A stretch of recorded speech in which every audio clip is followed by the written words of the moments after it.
di dalam sebuah keluarga kalau dia tidak bahagia? Maka kalau mau jadi orang tua yang dirindukan adalah bahagiakan dulu ibu yang ada di dalamnya.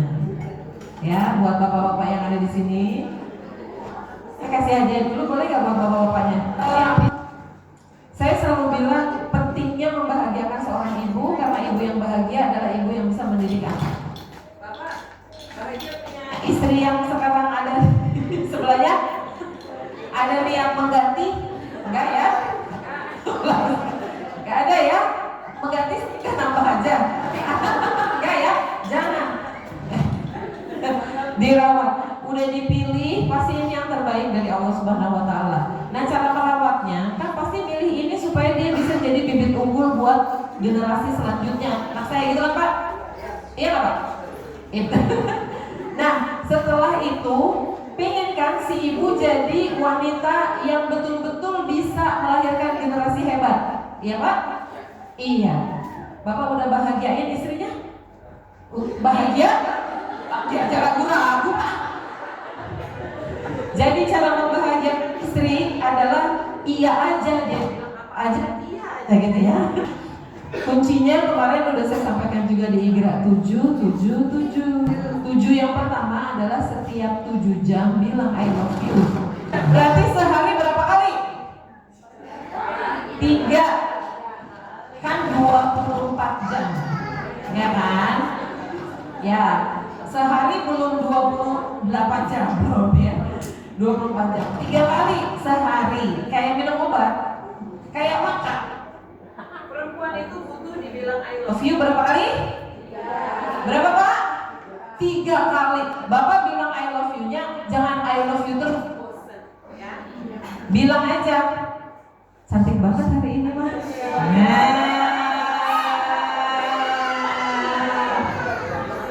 Pak, bohong itu haram, munafik. Tapi Rasulullah itu memberikan kesempatan berbohong pada 3 situasi. 1, perang. Nah, mungkin dong ngasih tahu pasukannya di mana. Yang kedua, mendamaikan orang yang berselisih. Ada si A datang, tuh si B tuh orangnya bawel, julid dan sebagainya. Si B datang, dia tadi ngomong apa? Kita bilang nggak ngomong apa-apa. Nah, itu boleh dalam rangka mendamaikan saudara. Yang ketiga, yang boleh bohong adalah suami pada istrinya atau istri pada suaminya dalam rangka membahagiakan pasangannya. Dalam rangka bukan dalam rangka membohongi atau menutupi aibnya. Istri boleh bohong sama suami? Boleh. Bohongnya apa? Uang udah habis. Bilang, "Ma, uang udah habis." Enggak, masih ada cukup. Suami beli baju gak bagus, ditanya, "Ma, bagus gak bajunya?" Warnanya kuning spotlight, tau gak yang kalau kena sinar cahaya mobil nyala. Itu mah pembasas ya. Stabilo. Wow, gitu kan? Bagus gak Ma? Bilang apa Ibu? Bagus. Abis itu bilang apa? Abis itu bilang apa? Ayang, besok kalau belanja aku diajak ya. Pilih sendiri. Jadi bilang aja, terus bilang misalnya, sarapan hari ini istimewa, makasih ya Ma. Itu juga pujian. Itu juga bilang I love you dalam konteks yang berbeda. Sehari 3 kali puji istri. Kalau sehari nggak sampai 3 kali, uring-uringnya dia ya. Karena kebutuhan perempuan itu dipuji, kebutuhan laki-laki dihormati. Jadi ibu kalau ketemu bapak, hormat. Enggak begitu. Enggak begitu. Kalau mau dihormati, si ibu jangan bilang bapak mau dihormati, bawa bendera kemana-mana. Jangan ya. Yang hormat itu bukan begitu. Jadi laki-laki harus dihormati. Ini kunci awal ya sebelum kita mau jadi orang tua yang dirindukan. Jadi amunisinya siap dulu. Siap gak 7 pertama?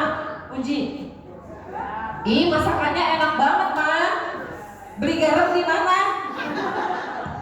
Kenapa emang Pak? Garamnya kualitasnya. Jadi si ibu harus dipuji. Ya Pak? Kalau di kantor gimana mujinya Ibu? Bapak punya HP? Ada WhatsApp? Ada emoticon? Ada. Nah, kirimlah ya. Ada juga selain emoticon, gambar-gambar bergerak animasi. Ya. Kirim aja kucing ya, yang ada hatinya gede-gede. Hati-hati salah kirim. Mau kirim yang matanya los, nggak taunya hijau. Nanti si ibu marah. Jadi kalau mau ketik lihat dulu nih jari, kalau besar hati-hati. Gitu ya. Karena nanti bukannya bahagia, istrinya malah jadi perang ya, karena salah kirim emoticon ya. Jadi bisa dengan emoticon. Gimana Bapak siap? Ini kalau siap kita bisa lanjut. 7 yang berikutnya adalah setiap 7 hari, berarti seminggu sekali, ajak si ibu jalan-jalan. Siap? Siap. Pak, jalan-jalan gak usah jauh, dekat Bapak ada El Petra. Jangan ngebakso, kalau ngebakso kayak saya gede lama-lama badannya.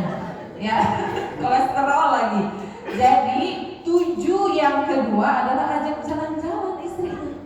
Kalau udah jalan-jalan, jangan ngomongin yang lain. Begitu si istri udah naik ke motor, jep, bapaknya nanya, "Mah, listrik udah dibayar?" "Turun Bu, turun, jangan lanjutin, turun." Karena sudah rusak itu ya vibe-nya. Jadi kalau misalnya mau ajak jalan-jalan, jangan ngomongin yang lain-lain kecuali kau dan aku. Anak bawa nggak? Jangan, tinggal. Ya, sebentar aja, jangan lama-lama, 15 menit juga cukup. Yang penting bisa gandengan, ya, bisa pelukan di motor, gitu ya. Makanya saya seneng tuh kalau di motor tuh ada yang nangkot, tau nggak nangkot dia? Pegangannya begini. Padahal kalau naik Grab jauh bisa ya, tapi nggak apa-apa, itu namanya pahala ya, ibadah. Nah, 7 yang berikutnya adalah setiap 7 bulan. Setiap 7 bulan, ajak si ibu jalan-jalan yang jauh dikit. Umroh misalnya. Amin ya. Amin, saya doain Bapak kaya raya bisa umroh tiap 7 bulan. Kalau nggak umroh, minimal ke rumah mertua. Ke rumah mertua. Kalau nggak bisa juga nabung. Kalau nggak 7 bulan, minimal setahun sekali. Ajak wedding anniversary. Ngineplah di hotel. Hotel harganya cuma 500.000 kan? Ya, anak dibawa nggak? Jangan. Titipin ke siapa?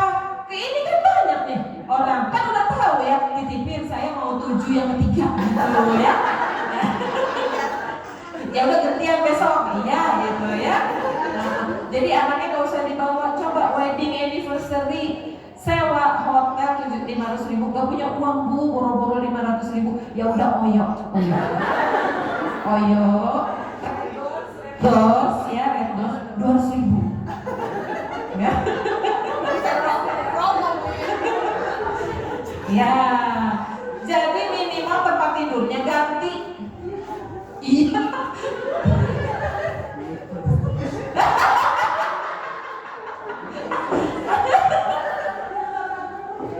Iya, Masya Allah. Berantem sekarang.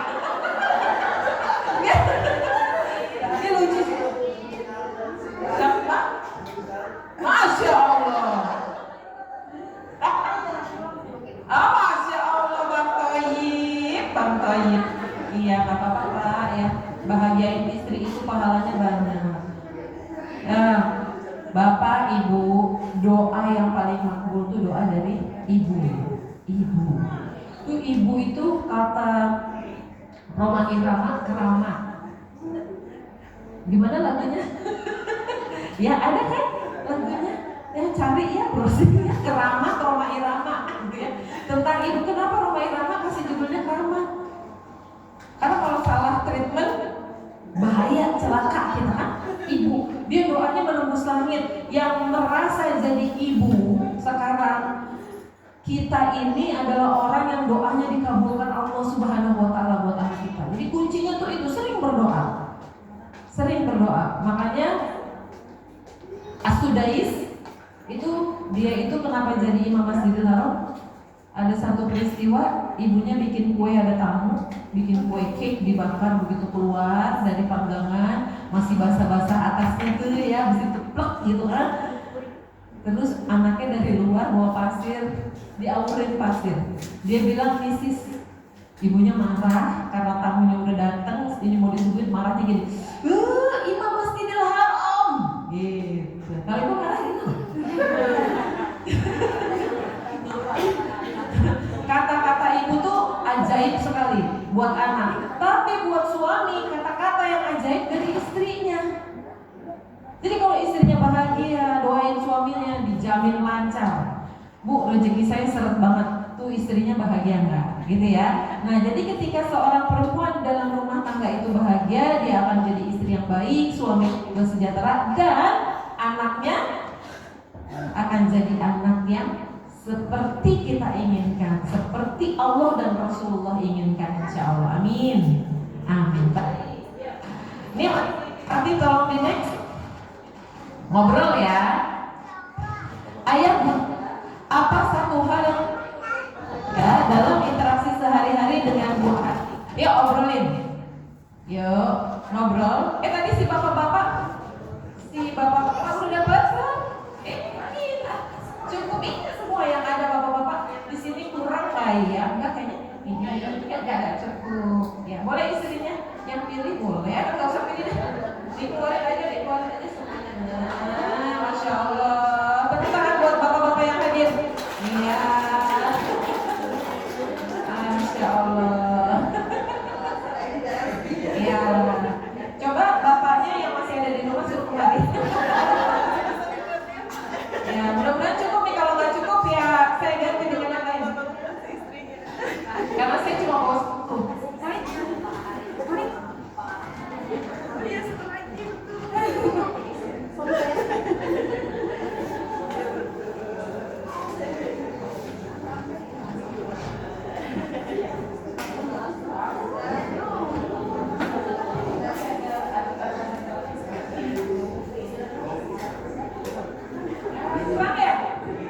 Oh iya, Bapak boleh menyusul nanti. Ada, boleh ambil berapa aja Pak? Boleh. Coba anaknya berapa, ambil berapa. Baik. Yuk, udah diskusinya belum? Udah. Nih, ayah bunda, apa satu hal yang bahagia dalam interaksi sehari-hari dengan buah hati?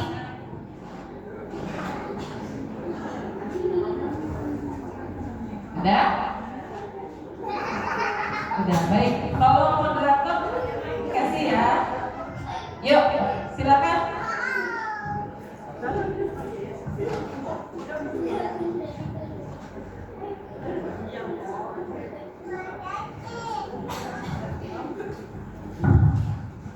Ya. Siapa yang angkat tangan? Ayo bunda. Ini. Bismillahirrahmanirrahim. Assalamualaikum warahmatullahi wabarakatuh. Ya baiklah, sebelumnya perkenalkan, nama saya ya Ibu ya. Nama saya Hidayah, yaitu ibunya Tufa dari kelas sama. Yang paling suka sehari-hari dari interaksi antara saya dan anak-anak saya itu saat mereka itu menceritakan pengalaman yang ada di luar. Jadi kan setiap hari dia ada sekolah, ada bermain dan sebagainya. Saya paling suka di saat mereka itu menceritakan semuanya yang dialami di luar. Saja yang dapat saya sampaikan. Kurang lebih mohon maaf. Assalamualaikum warahmatullahi wabarakatuh. Waalaikumsalam. Boleh bantu Bu, pengalaman di luar katanya, menceritakan pengalaman. Jadi apa namanya? Oh itu bisa ini Bu, bisa sini. Nah, ditulis pengalaman. Ya, cerita pengalaman. Terus ada lagi yang lain? Kapan masa-masa paling membahagiakan bersama Ananda? Oke. Ya. Tolong yang pegang mic dikasih hadiah ya.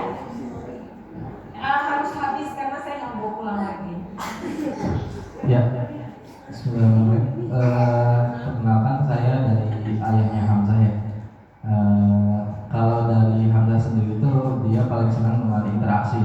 Jadi apalagi kalau misalkan kita berdua atau ngajak main tuh, dia memang senang banget ya, karena selain senang cari perhatian dari kedua orang tuanya, senang berinteraksi juga gitu. Gitu aja. Berinteraksi. Seperti main gitu ya, main bareng, jalan-jalan bareng.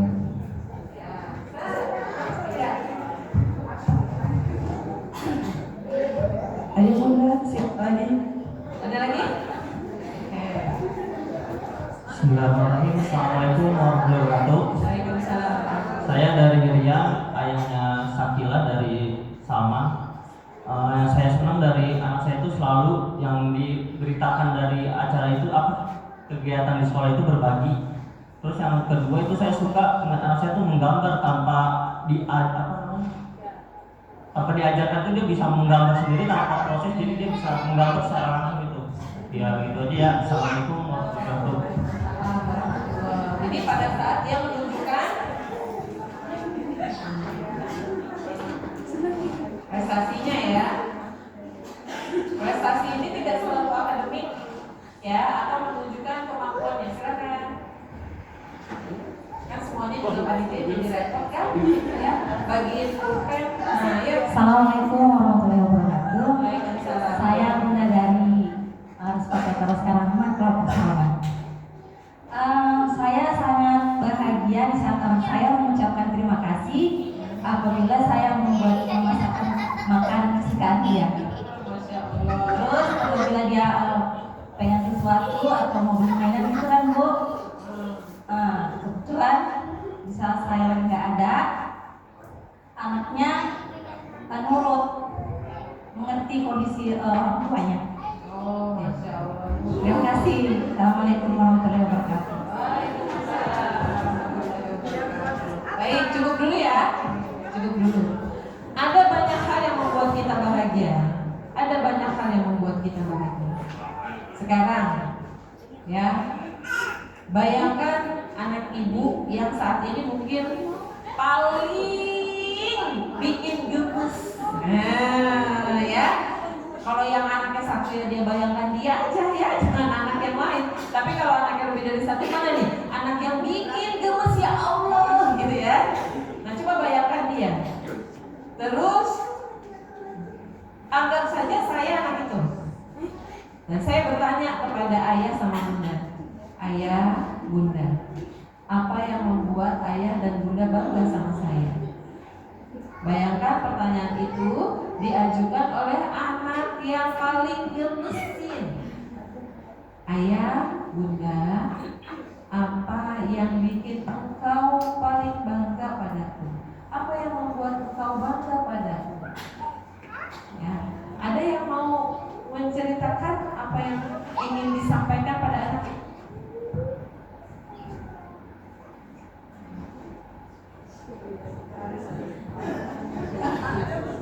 Masya Allah. Ini mohon maaf ya, saya kadang-kadang maju mundur, gak lihat saya kiri kanan. Bismillahirrahmanirrahim. Pengalaman pribadi saya bangga karena alhamdulillah lihat anak saya itu dia udah mandiri. Jadi kalau rutinitas tiap dia pagi dia udah menyiapkan baju sendiri buat sekolah. Terus juga kalau sore itu karena ngajinya juga sama saya, setiap sore dia setelah mandi itu langsung siap untuk mengaji gitu tanpa harus disuruh gitu. Dan itu dengan semangatnya yang tinggi, kadang dua halaman ya mah, dia cepet hafalnya gitu. Masya Allah, itu tuh bikin saya tuh senang sekali. Wajah dari anaknya bukan dari saya gitu. Dan saya juga karena anaknya mau, ya saya pasti lebih semangat lagi kayak gitu. Masya Allah. Dan saya juga sama kakaknya gitu, sama-sama kita doa, insya Allah mudah-mudahan. Masya Allah. Amin. Allahumma hamdulillah. Boleh berkatnya? Ada lagi? Luar biasa ya. Pasti banyak sekali yang membanggakan. Bayangkan saya adalah anaknya. Coba sampaikan sesuatu kepada anak itu. Saat ini kepada saya dulu, karena anaknya nggak ada. Ya, yuk. Siapa yang mau? Masya Allah.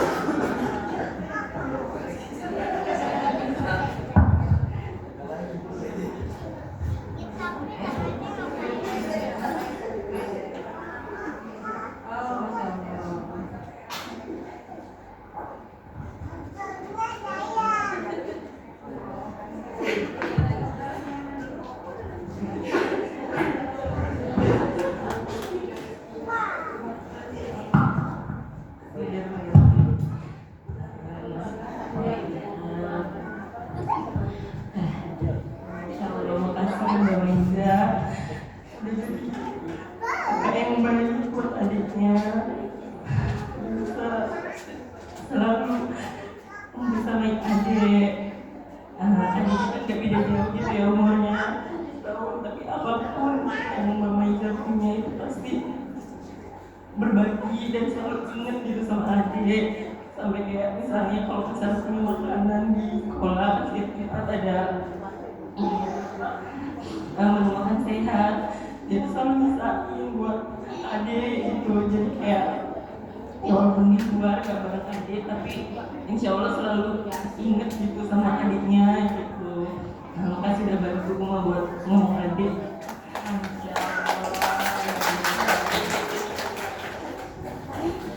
Ya, mungkin yang nggak mau ngomong saat ini, mungkin di dalam hatinya pengen bilang, nah, Bunda bangga padamu atas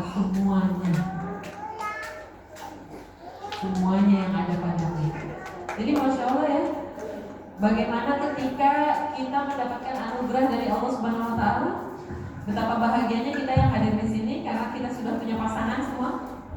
Di luar sana banyak yang usianya lebih tua daripada kita tapi belum mendapatkan pasangan. Alhamdulillah kita sudah dapat pasangan dan pasangan kita menerima kita.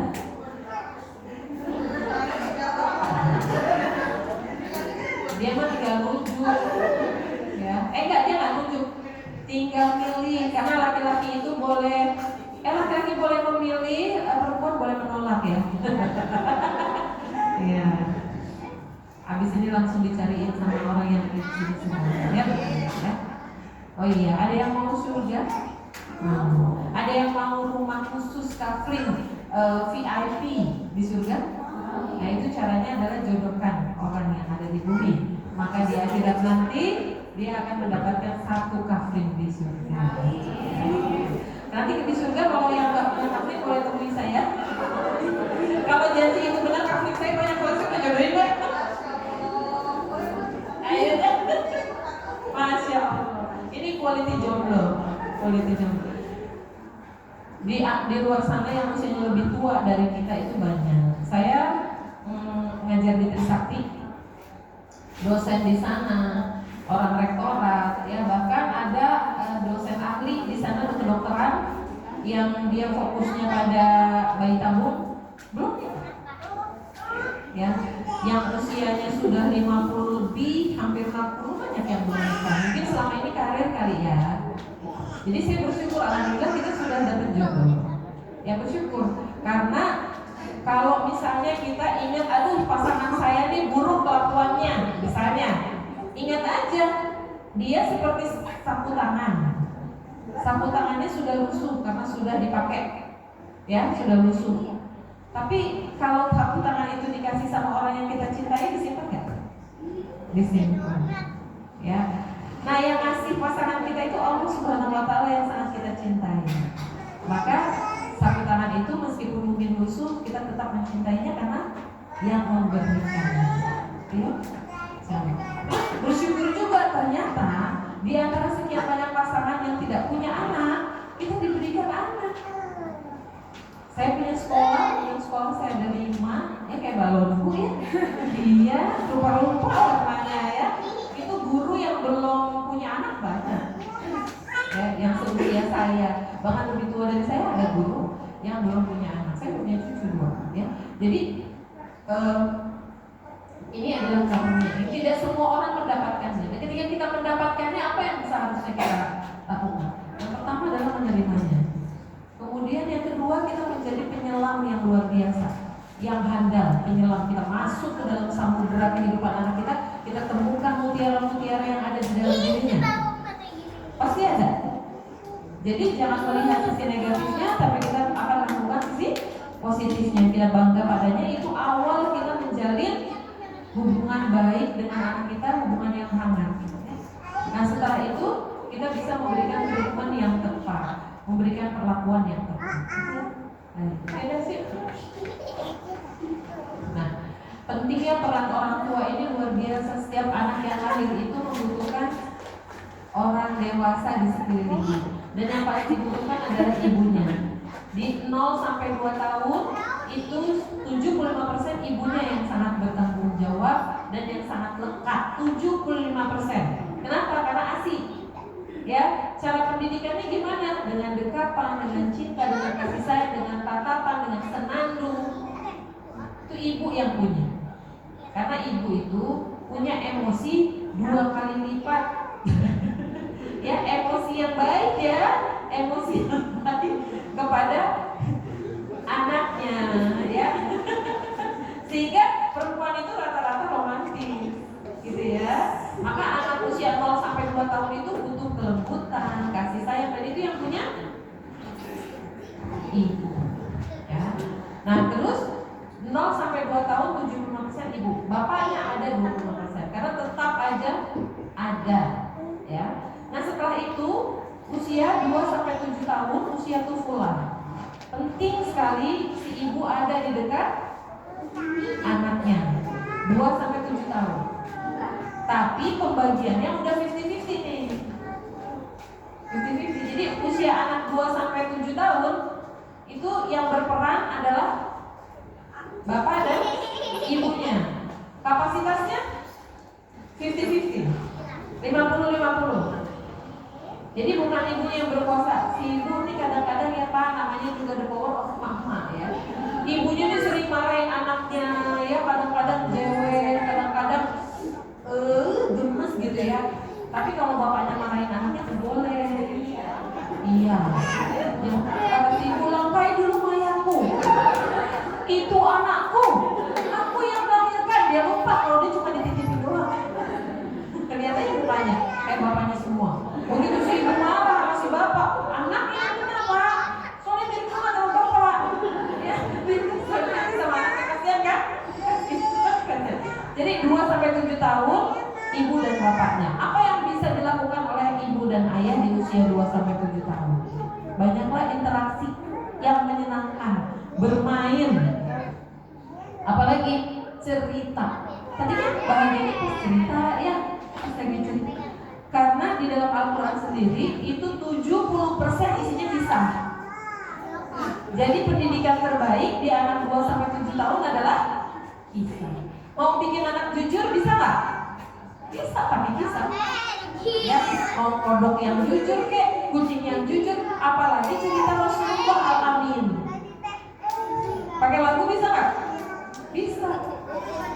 Aku anak jujur, tak suka bicara bohong.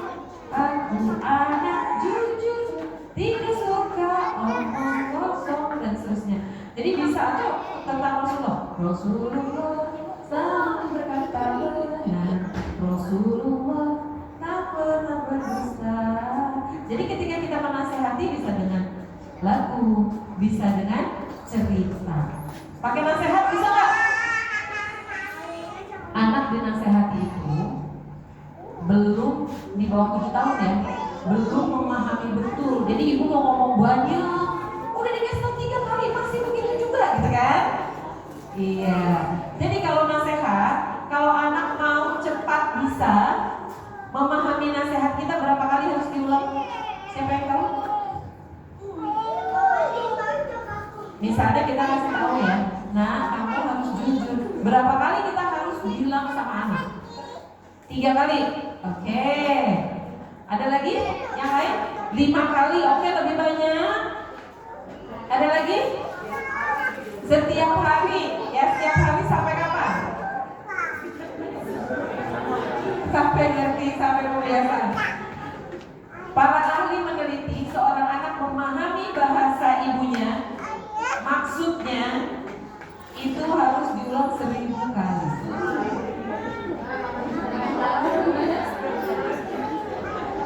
Dan ternyata apabila seorang ibu atau ayah bersenandung, maka 1 senandung sama dengan 100 kali menyampaikan pesan. Berarti 10 kali nyanyi itu sama dengan 1000 pesan. Tapi nyanyinya hati-hati ya. Jangan sampai salah nyanyi. Ya. Sekarang lagu banyak sekali ngeri-ngeri, ya. Yuk,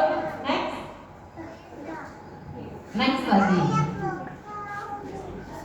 Apa yang ayah bunda percaya sebagai kunci utama dalam membangun hubungan yang kuat dan harmonis dengan anak, dan bagaimana menerapkannya dalam kehidupan sehari-hari? Apa kunci utamanya? Itu aja pertanyaannya. Apa sih kuncinya? Kunci berarti kan keyword aja ya, satu kata aja. Ayo, apa kuncinya? Oke, Masya Allah ayah. Komunikasi antara dua pasangan, Masya Allah, luar biasa. Dari komunikasi yang bagus di antara dua pasangan, maka akan ada komunikasi yang baik dengan anak. Karena dalam sebuah pernikahan itu 70% adalah komunikasi, 30% baru tindakan. Jadi kalau misalnya ada masalah dengan komunikasi dalam rumah tangga, wassalam. Ya, yang si ibunya senangnya ngomong, si bapak kalau ibu ngomong senangnya tidur, ya, kata si bapak, apa ngomong deh, kenapa mau tidur? Jadi serasa di apa? Iya, diceritain gitu ya. Begitu ibunya udah mau ngomong cerita, nengok dia udah bunyi ya, bunyi tidurnya. Nah, dikasih hadiah. Yang mana? Bapak siapa Pak? Namanya Pak, anaknya? Raffi Ahmad.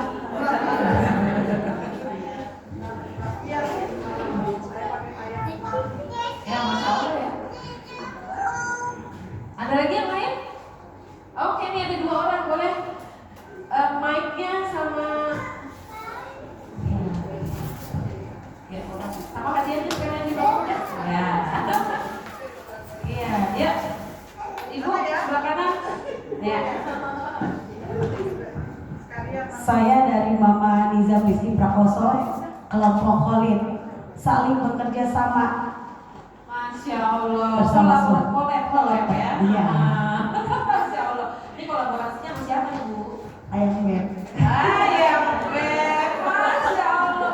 Penting loh nih komunikasi dan kerjasama. Karena gini biasanya, sama ibunya boleh, sama bapaknya nggak boleh.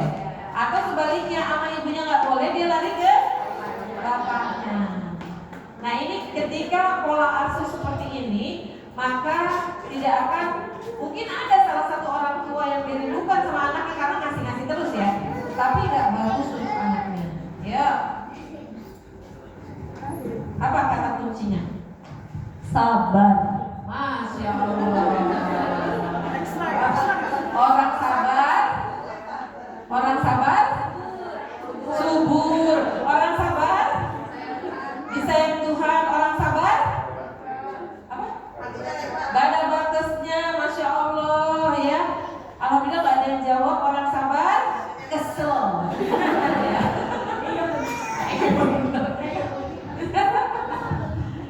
Iya. Baik, alhamdulillah. Kan cuma 2 kunci surga ya, sabar sama syukur ya. Di sini ada nggak ya pasangannya?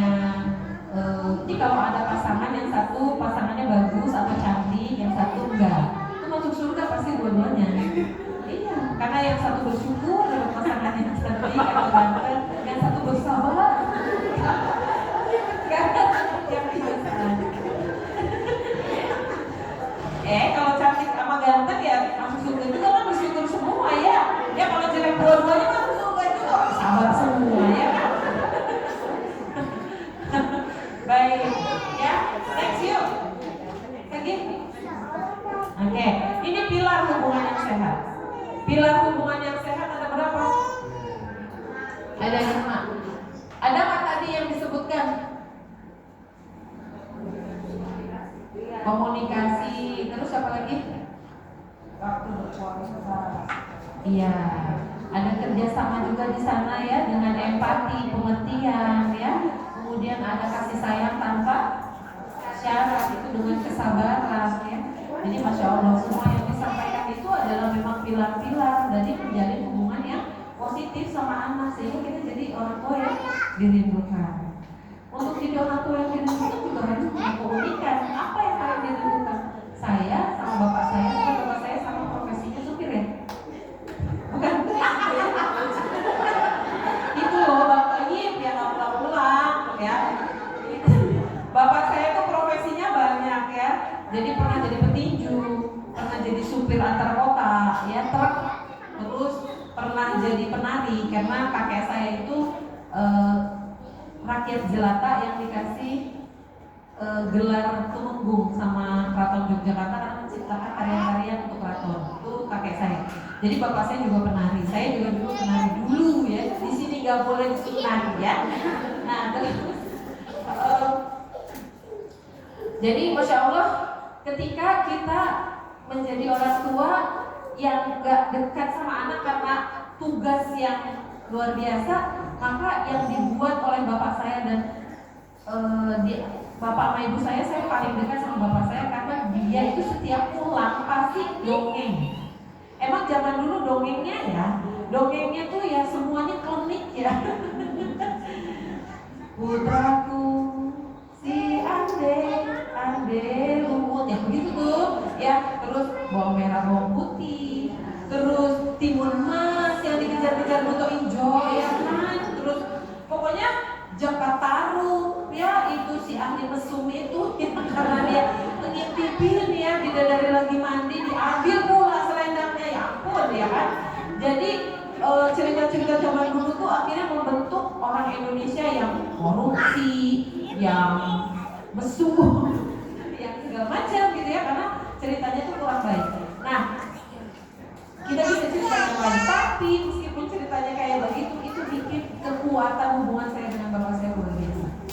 Saya dekat banget sama bapak saya, padahal jarang ada itu.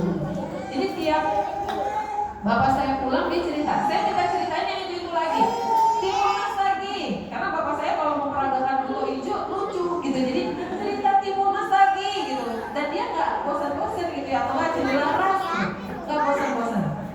Nah ketika bapak saya udah tua, apa yang terjadi? Pikun kan? Sebenarnya nggak pikun bapak saya, cuma namanya udah tua kan pingin cerita gitu ya. Karena bapak saya terakhir jadi pengusaha gitu ya, dengan perusahaan, jadi dia nggak cepat pikun, tapi dia sering cerita. Dia cerita sesuatu yang buat dia tuh menarik, dan cerita itu kadang-kadang diulang-ulang. Pada saat saya mendengarkan bapak saya cerita, saya nggak pernah bilang bapak cerita itu udah pernah bapak ceritain enggak, tapi saya dengerin tetap semangat. Kok belakang ini mana bapak lihat, padahal itu udah diceritain berapa kali.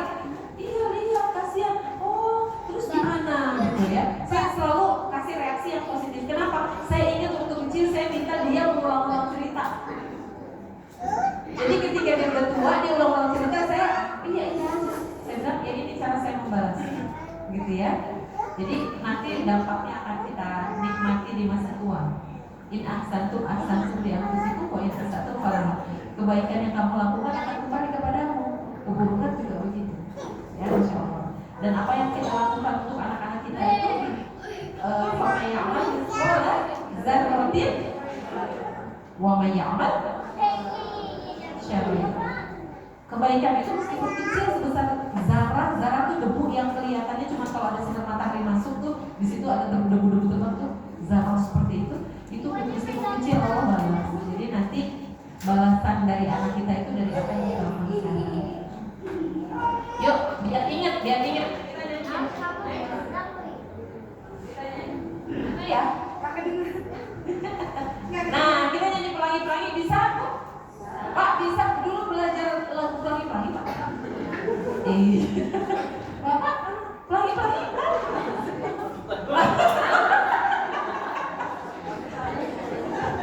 Ibu pasti bahagia banget nih di rumah, bapaknya lucu ya.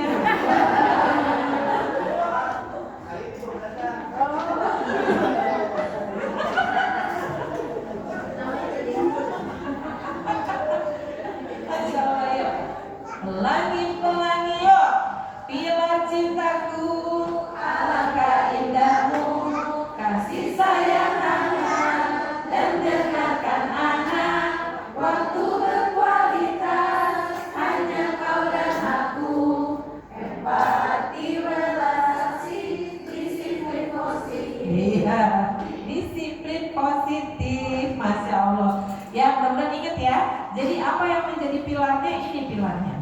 Pilarnya adalah kasih sayang, Kemudian komunikasi itu bukan mulut yang banyak bicara, tapi telinga yang banyak mendengar. Kemudian waktu yang berkualitas, empati ini salah satunya maknanya adalah pengertian, dan kemudian disiplin positif. Disiplin positif itu adalah disiplin tanpa kekerasan, disiplin tanpa marah, ya. Tapi disiplin yang muncul dari inner motivationnya. Yuk next yuk. Nah, yang pertama tadi ya, pilarnya adalah kasih sayang.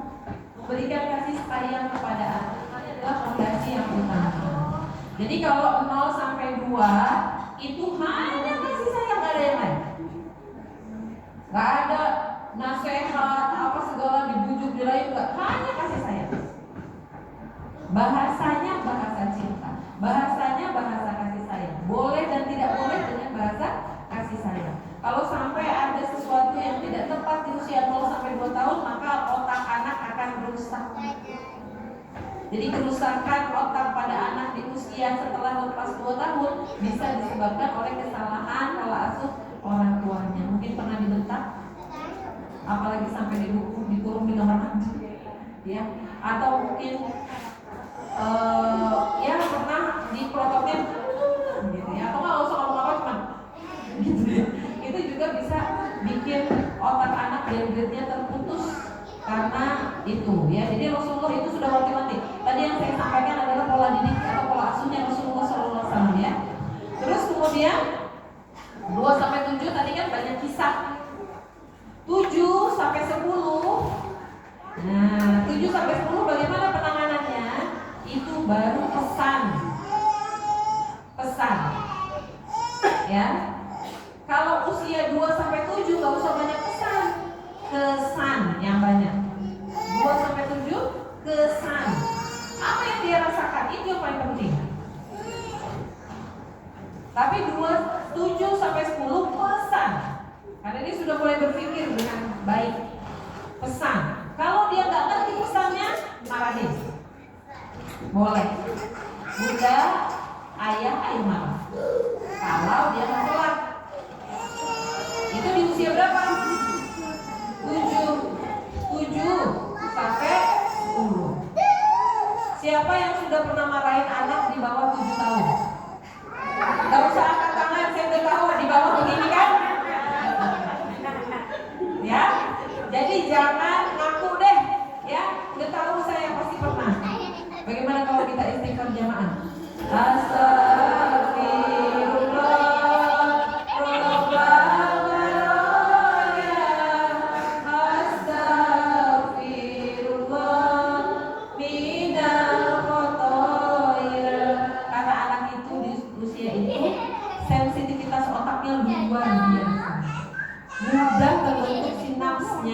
Dendritnya mudah putus.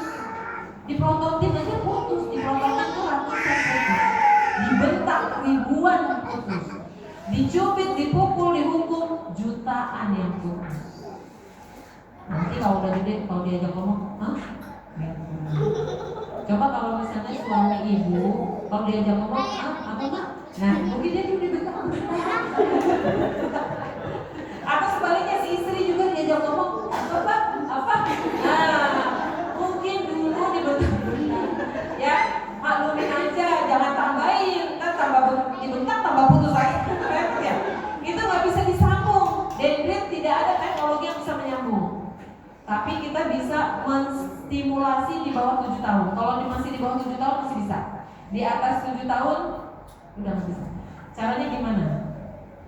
Perdengarkan Al-Quran 1 menit aja. Kita bacain. Jangan sambil ngapa-ngapain. 1 menit itu lebih dari 1 juta dendrit yang terbangun. Bayangin kalau 1 jam. Kita baca 1 juz di sampingnya. Tapi dia nggak mau dengerin sambil main, nggak apa-apa.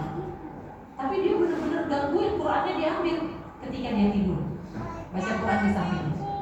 Jadi itu cara membangun dendrit. Tapi kalau misalnya baca Qurannya di sekolah atau di rumah, di sekali murotal, anaknya sambil main, TV nyala, kita ngobrol, itu yang ada dendritnya nggak muncul, tapi tambah rusak. Jadi Al-Quran itu nggak boleh ditambahin bunyi-bunyi yang lain, termasuk omongan kita.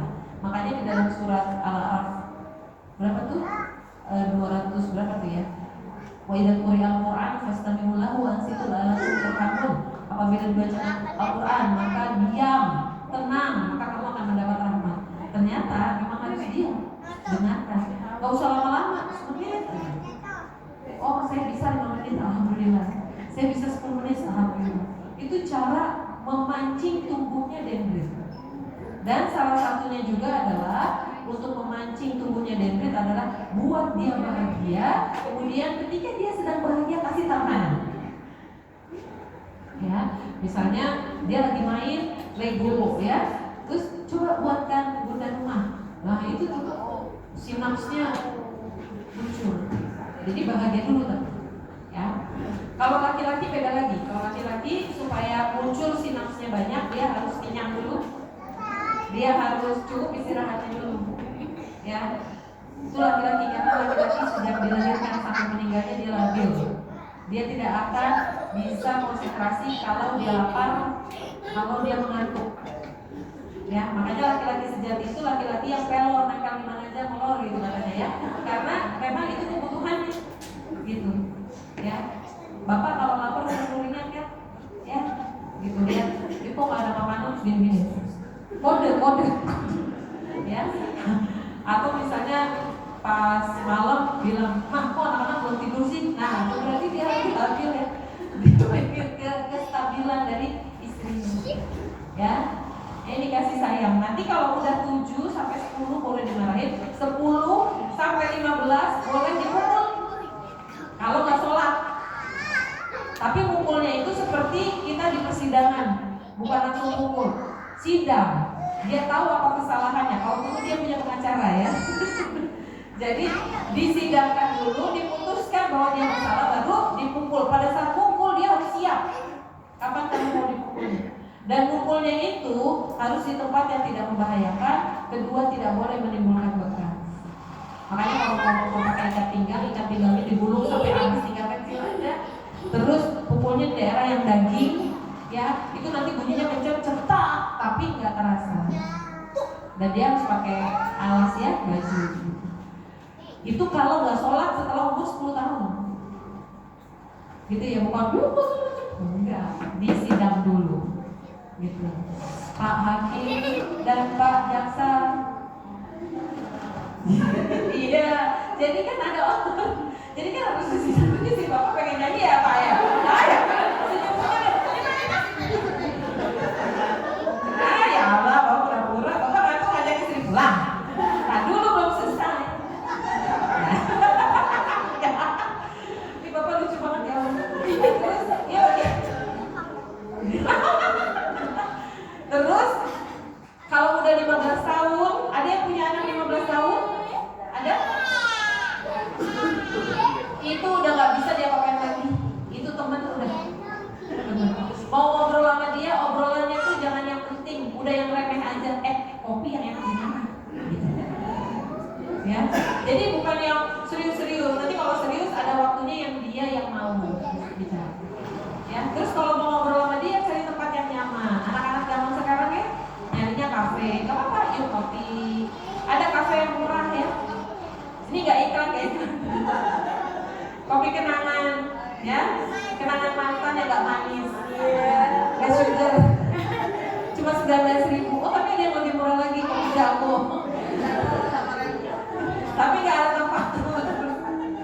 Lesehan di pinggir jalan. Nah, sambil ngobrol. Kalau udah 15 tahun gitu, udah balik, ya. Kegagalan kita mendidik juga pada saat anak sudah 15 tahun, ibunya cuci piring, anaknya diem aja liatin, juga gagal. Anak udah 15 tahun masih begini aja terus sama orang tuanya itu juga salah satu bentuk kegagalan mendidik. Ya. Minimal, kalaupun masih begini, dia bilang terima kasih. Terus kalau misalnya anak perempuan bantu orang tua ya. Next ya. Ini komunikasi efektif. Masya Allah ya, mudah-mudahan kita bisa berkomunikasi dengan anak secara efektif ya, dengan banyak mendengar. Yuk. waktu yang berkualitas. Bu, tadi kita ngomongin balik lagi deh ke yang tadi komunikasi efektif.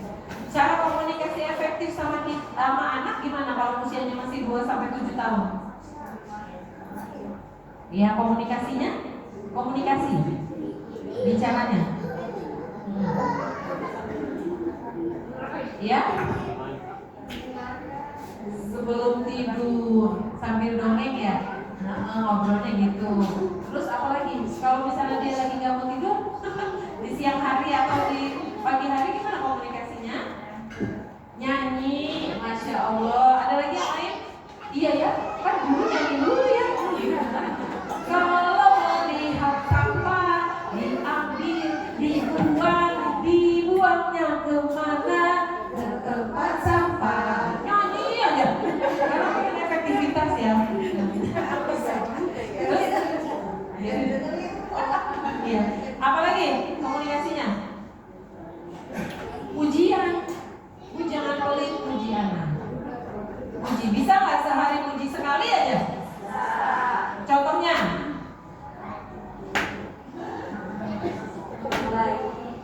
Makannya habis. Itu pujian nggak? Oh iya, coba pujinya gimana Bu?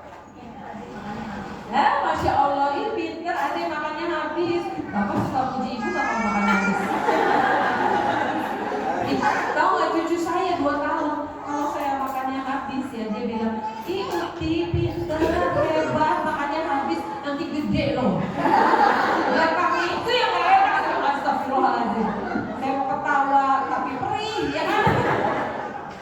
Saya mau perih tapi 2 tahun, gitu ya. Ya, jadi kalau kita muji ada evidence-nya, ada buktinya.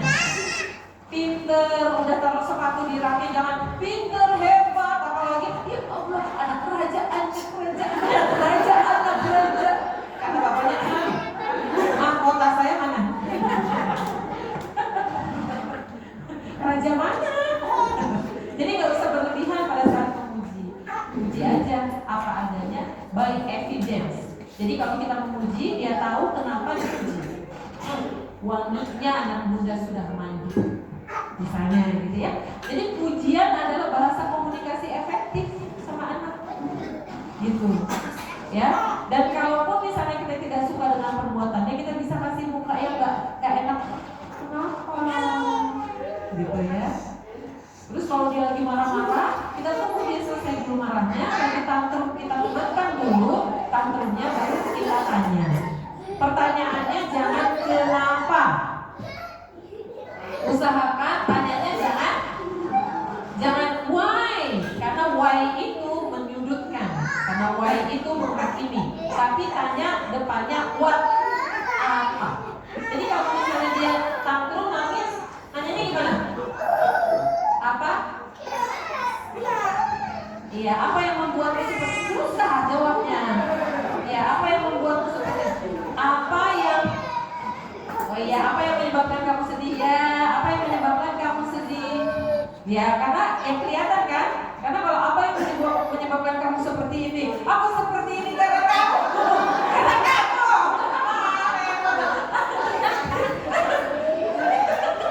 Tapi kalau apa yang menyebabkan kamu sedih, disebutkan apanya tuh perasaannya, ya, atau apa yang sedang kamu rasakan sekarang, apa yang terjadi, ya.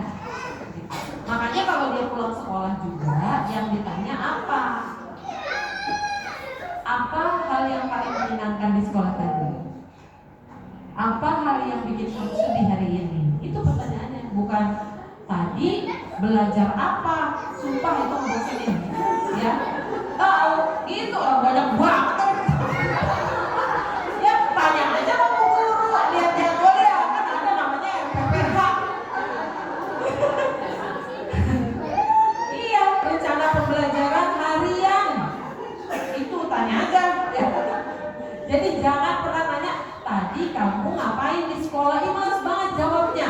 Udah tiap hari nanyanya itu dulu, ya. Makanya untuk jadi orang tua yang dirindukan adalah orang tua yang ngerti perasaannya. Gimana perasaan kamu hari ini? Apa yang bikin kamu senang? Kan perasaannya. Apa yang bikin kamu sedih?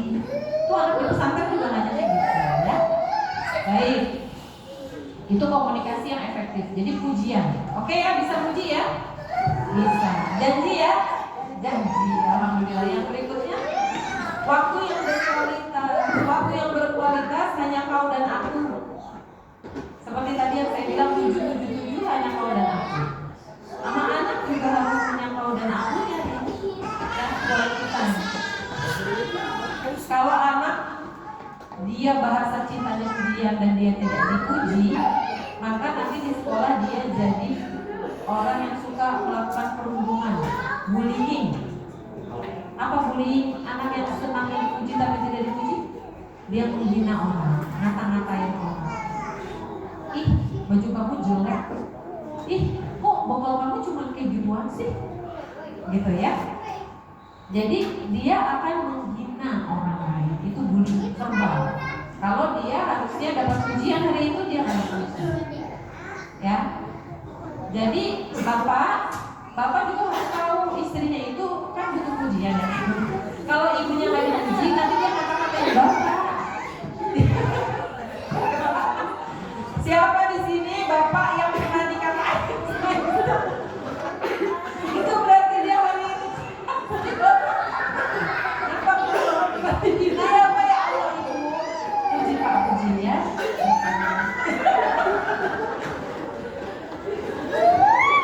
Pasti ada yang bisa dipuji dari pasangan kita ya kan? Iya, coba puji pasangan yang ada pasangan kita. Yang nggak ada pasangan kita puji temennya. Udah?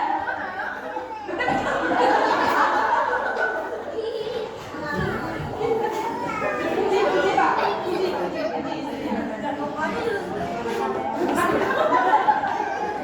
puji Astuti. Ya udah, relanya dipujiin. Nggak bisa ya. Aduh, masya Allah. Ya, jadi itu kalau kurang pujian nanti balasannya si bapak dihina-hina ya. Jangan pelit-pelit puji istrinya ya. Iya, papa nih duitnya dikit banget, wah dikurang pujian gitu dia menghina. Nah, terus yang berikutnya adalah quality time. Quality time itu setiap anak membutuhkan 15 menit sehari kau dan aku saja, nggak sambil ngapa-ngapain. Kalaupun misalnya sambil ngapa-ngapain, benar-benar intimate, misalnya bacain buku cerita dan sebagainya. Bisa nggak meluangkan waktu sehari 15 menit untuk satu anak? Berarti kalau 3 kali 15 menit bisa? Saya bisa, insya Allah. Karena kalau anak nggak dapat waktu dari orang tuanya, selalu sama gadget aja, ya. Saya nemenin kok. Nah, itu nggak nemenin namanya. Nemenin itu benar-benar matanya lihat dia, telinganya dengar dia, ya, hatinya terpaut sama dia. Kalau misalnya dia nggak dapat quality time, maka anak ini akan punya kecenderungan pendiam, menyendiri, suka masuk kamar gak tau ngapain. Nanti kalau udah remaja cari teman lain, atau kalau dia udah punya gadget dia gak akan mau berpisah dari gadgetnya. Makanya banyak anak yang akhirnya ODGJ ya, atau punya mental illness karena dia sudah kecanduan gadget. Banyak sekali. Jadi tangannya gini aja, yang gerak-gerak aja gitu, karena dia nggak bisa berpisah dari gadgetnya. Dan ada kasus-kasus pembunuhan anak bunuh ibunya karena gadgetnya diambil. Itu kalau quality time bahasa cintanya. Jadi kalau mau jadi orang tua yang dirindukan, ya harus benar-benar meluangkan waktu yang berkualitas sama dia, nggak ngapa-ngapain. Bisa nggak? Bisa. Pengen nggak anaknya kayak Adi Hidayat? Pengen ya, pinternya kayak gitu ya. Itu ibunya bacain surat Al-Fatihah sehari 100 kali. Sanggup nggak Bu?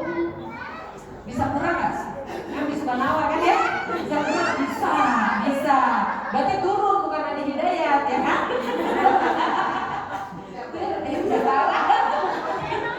Saya dah yang turun. Saya bisanya 10 karena anak saya ada 5, jadi saya bacanya sehari 50 kali masing-masing anak 10. Saya nggak sanggup, saya cuma bisa sekali, nggak apa-apa. Anak saya yang terakhir kebetulan Dia lagi nunggu saya di bawah, lagi libur, dia di Turki, mahasiswa Turki. Setiap kali saya rindu sama dia, saya baca Al-Fatihah. Kapan aja waktunya mereka.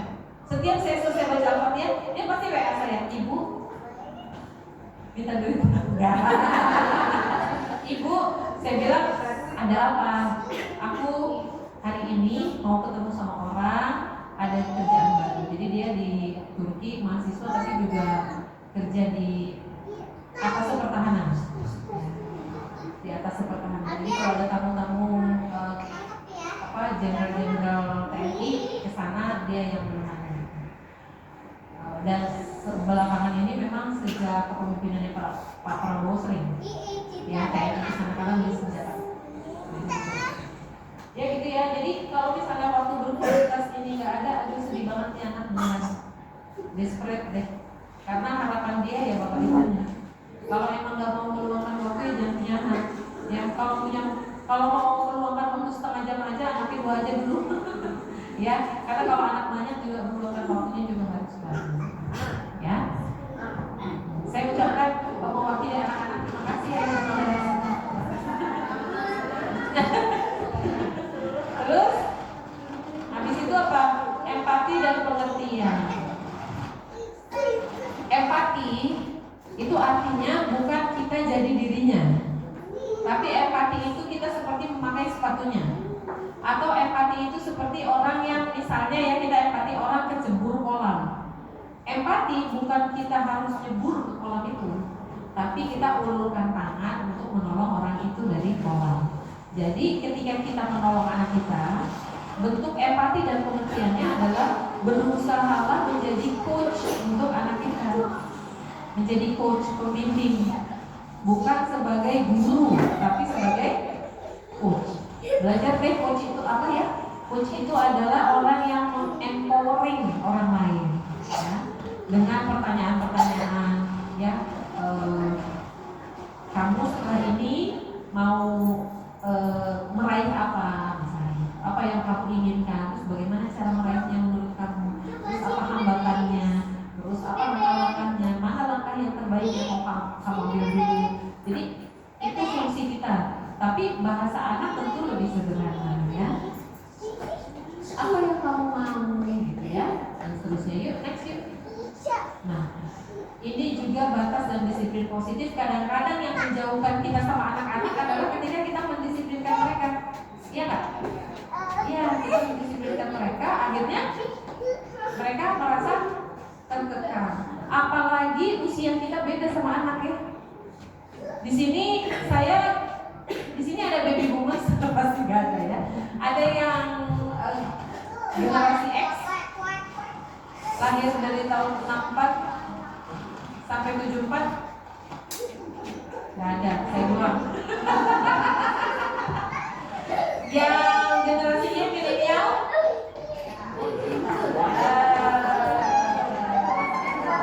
milenial ya, yang lahirnya sampai dengan tahun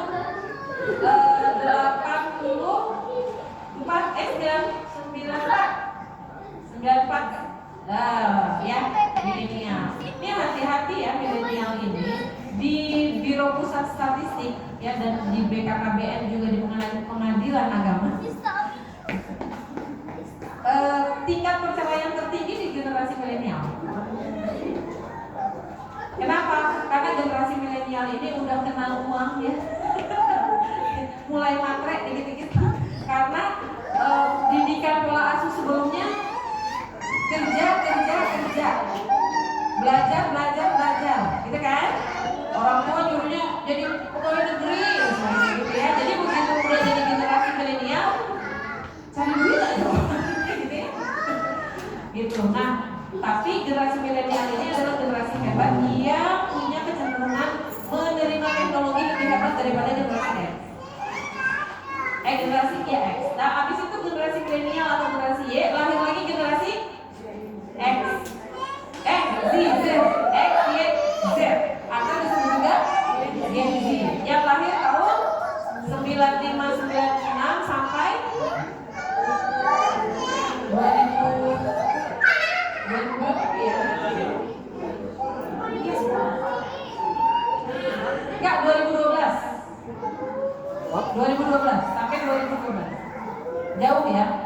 generasi Gen Z ini. Ini generasi ini adalah generasi disebutnya generasi apa? Kalau 2012 berarti umur dia sekarang berapa? 13 tahun ya? 13 tahun. Itu masih Gen Z tuh. Ya, yang 12 tahun generasi Alpha. Ya, yang sekarang umur 12 tahun. Dari mulai 2012 ke sini ya, itu generasi Alpha. Nah, generasi Z ini di sini ada Gen Z enggak Gen Z? Gen Z. Oh, Gen Z, Masya Allah, Gen Z atau generasi strawberry. Ya, karena cantik, manis, imut, lembek ya, kalau jatuh perak gitu ya. Artinya dia cantik, dia bagus, dia rapi ya. Dia mulai modis tapi rentan ya hatinya tuh. Dia mudah terluka, mudah terpukul, mudah bosan gitu ya. Gitu. Teknologi nggak usah pakai diajarin, kasih handphone baru yang entah dari negara mana dia pegang pasti langsung dia kuasai. Itu generasi hebatnya generasi Z. Dia juga sandwich generation atau generasi berlapis karena dia harus membiayai dirinya, anaknya dan orang tuanya. Gitu. Ponakannya, neneknya, omnya, tantenya semua. Itu namanya bukan generasi sandwich tapi generasi lapis begitu. Nah, jadi generasi Z ini juga kecenderungannya berbeda lagi. Saya generasi X, anak saya Gen Z semua kan. Ini udah beda generasi, cara mendidiknya juga beda. Sekarang bapak ibu ada yang generasi X, nggak ada. Generasi Y, milenial, anaknya generasi Alpha. Berapa generasi depannya? 2, ya kan? Waduh. Cara komunikasinya beda. Makanya ketika kita betul-betul membangun batas dan disiplin positif, kita harus pahami betul dia ini anak alfa yang seperti apa ciri-cirinya. Ya, pengetahuannya luas karena dia dapat pengetahuan dari gadget ya. Nah, sementara kita dulu mungkin buku lebih seringnya kan? Ya, dia udah dari internet. Jadi dia pengetahuannya lebih banyak. Bagaimana cara kita membangun komunikasinya? Berarti kita harus menerima digital kan? Karena generasi alpha generasi digital. Ya, Masya Allah ya. Selanjutnya, nah, jika ada satu tantangan terbesar yang sedang ayah bunda hadapi dalam membangun kedekatan apa? Dia?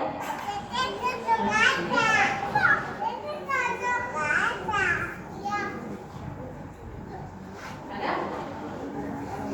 Kalau ada tantangan, apa tantangan yang dihadapi?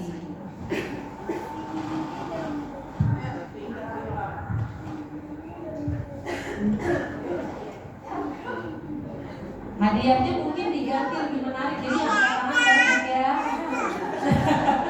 Ya. Assalamualaikum warahmatullahi wabarakatuh. Saya Ibunda Raffi dari kelompok Khalid. Tantangan terbesar yang sekarang saya menghadapi dua anak laki-laki saya itu kalau dikasih tahu atau dinasihatin udah berani ngelawan, udah mulai ngeledek gitu kalau dikasih tahu. Udah mulai. Insya Allah ya. Selama ini bagaimana mengatasinya? Balik keledek. Makin marah saya. Makin marah. Usianya? Yang satu 6 tahun, yang satu 7 tahun. Nah, di usia itu sudah boleh marah? Ya Allah, marah ngapain ya? Diapain ya Allah? Ya, jadi tantangannya adalah anak itu melawan. Ya. Bisa nggak kata positifnya kita ganti dia bukan melawan tapi berargumentasi? Ya, berargumentasi. Kadang cara pandang anak dengan cara pandang kita berbeda.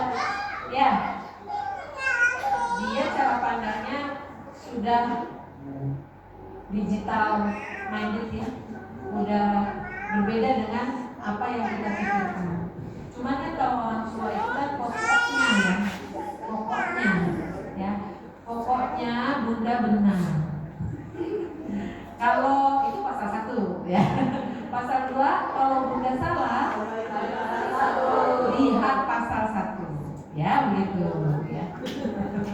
Akhirnya kita nggak bisa bergening. Maka itu komunikasi yang baik adalah komunikasi yang win-win solution. Gimana caranya? Ada lagi tantangan yang lain? Apa tantangannya? Oke, kalau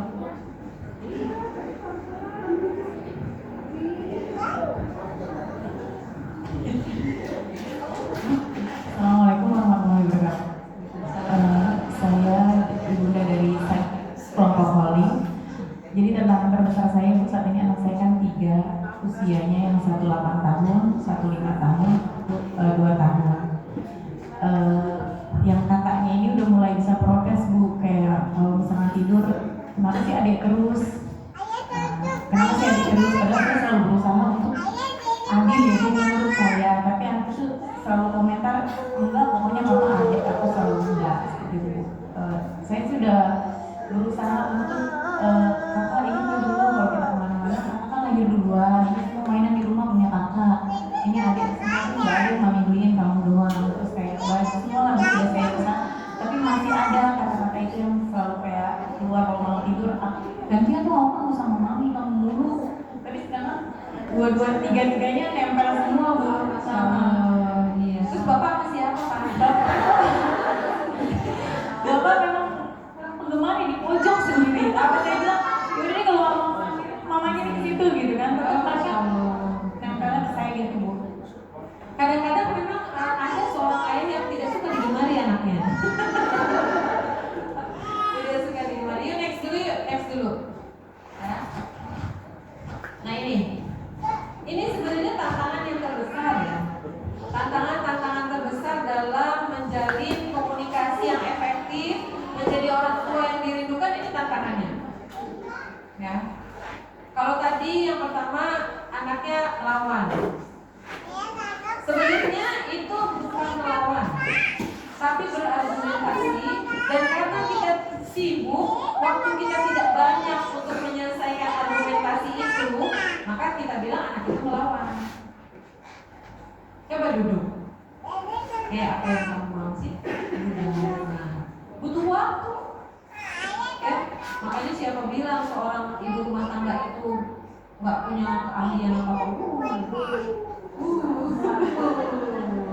Luar biasa. Dia harus bisa jadi ahli, berbagai ahli ya. Bisa jadi koki, bisa jadi guru, bisa jadi dokter, bisa jadi perawat, cleaning service, tabib, ya Allah, ahli ujung, driver, ojol, apa lagi? Tukang pijat, ya kan? Plus lagi, ya kan? Pokoknya apa yang bisa dikerjain sama Tuhan, hebat ya, hebat. Nah, bisa jualan juga? Bisa menghasilkan uang juga? Bisa, Masya Allah gitu ya. Luar biasa pokoknya ya. Pak, perempuan sedang dipuji biarin ya. Jadi kadang-kadang persoalan kita adalah waktu yang kurang untuk dialog, gitu ya. Makanya mungkin perlu di sekolahan bikin jurnal atau diary. Satu halaman itu buat 1 minggu, bikin buat setahun, gitu ya. Apa diary-nya? Senin, tema deep talk. Nah, tema deep talk, tema pembahasan yang dibicarakan dengan anak apa nih? Oh, ini temanya tentang apa? Selasa temanya tentang apa? Itu boleh juga. Kalau misalnya keberatan seminggu lah. Ya, jadi gurunya kasih tugas, orang tua ngisi aja tuh apa tema hari itu yang dibicarakan sama anaknya. Ya, kalau perlu ya. Kalau perlu, ngisi nggak ya? Karena orang tua kadang-kadang bingung mau ngomongin apa sama anaknya, ya. Terus tadi ya, Bunda, nasib anak pertama ya. Anak pertama itu dia menjadi pertama bukan pilihannya. Itu yang pertama. Yang kedua, dia menjadi superior, itu yang bikin ibunya sama bapaknya. Superior tuh ini aku. Orang Arab tuh bilang ananinya. Ego, ini aku. Siapa yang bikin? Bapak ibunya. Kenapa? karena dia sendirian. Semua anak pertama akan mengalami hal yang sama, karena semua anak pertama sendiri diberikan perhatian. Begitu dia punya adik, maka dia mengalami goncangan mental. Terlihat maupun tidak terlihat di hatinya pasti ada saingan. Makanya kalau punya anak bayi, yang harus diperhatikan bayinya apa anak pertamanya? Anak pertamanya. Kalau perlu bilang sama orang yang mau nengokin, jangan kasih hadiah buat bayinya, mendingan buat kakaknya. Gitu. Ya. Jadi terus kita juga ngerti kalau kita mau nengokin bayi, nggak selalu perlengkapan bayi yang kita kasih. Mungkin dia udah punya banyak, kita bisa kasih yang lain yang bisa dipakai oleh kakak dan adik. Terus ibunya, anak bayi itu kan tidur terus, tinggal aja di situ kita main sama kakaknya. Nah, persoalan yang kedua adalah seorang kakak selalu disuruh mengalah, ya kan? Disuruh mengalah. Kasihan dia jadi anak pertama. Di sini ada yang anak pertama nggak? Ada. Suruh ngalah nggak? Iya. Ngalah sama adik. Lama-lama kakaknya kesel sama adik. Ya. Itu banyak kejadian murid-murid saya tuh ya. Ini gimana yang kuingin, kenapa? Ini kakaknya gini katanya. Yuk kita pergi yuk kemana? Nanti yang berangkat mama, papa sama aku. Adik tinggal aja. Gitu ya. Sampai ada murid saya yang manggil adiknya itu Olas. Tahu Olas nggak? Boneka salju tuh yang hidungnya wortel. Katanya dia bilang, aku Elsa, bunda aku Anna, papa rusa. Kebayaran, papa rusa, adik Olas.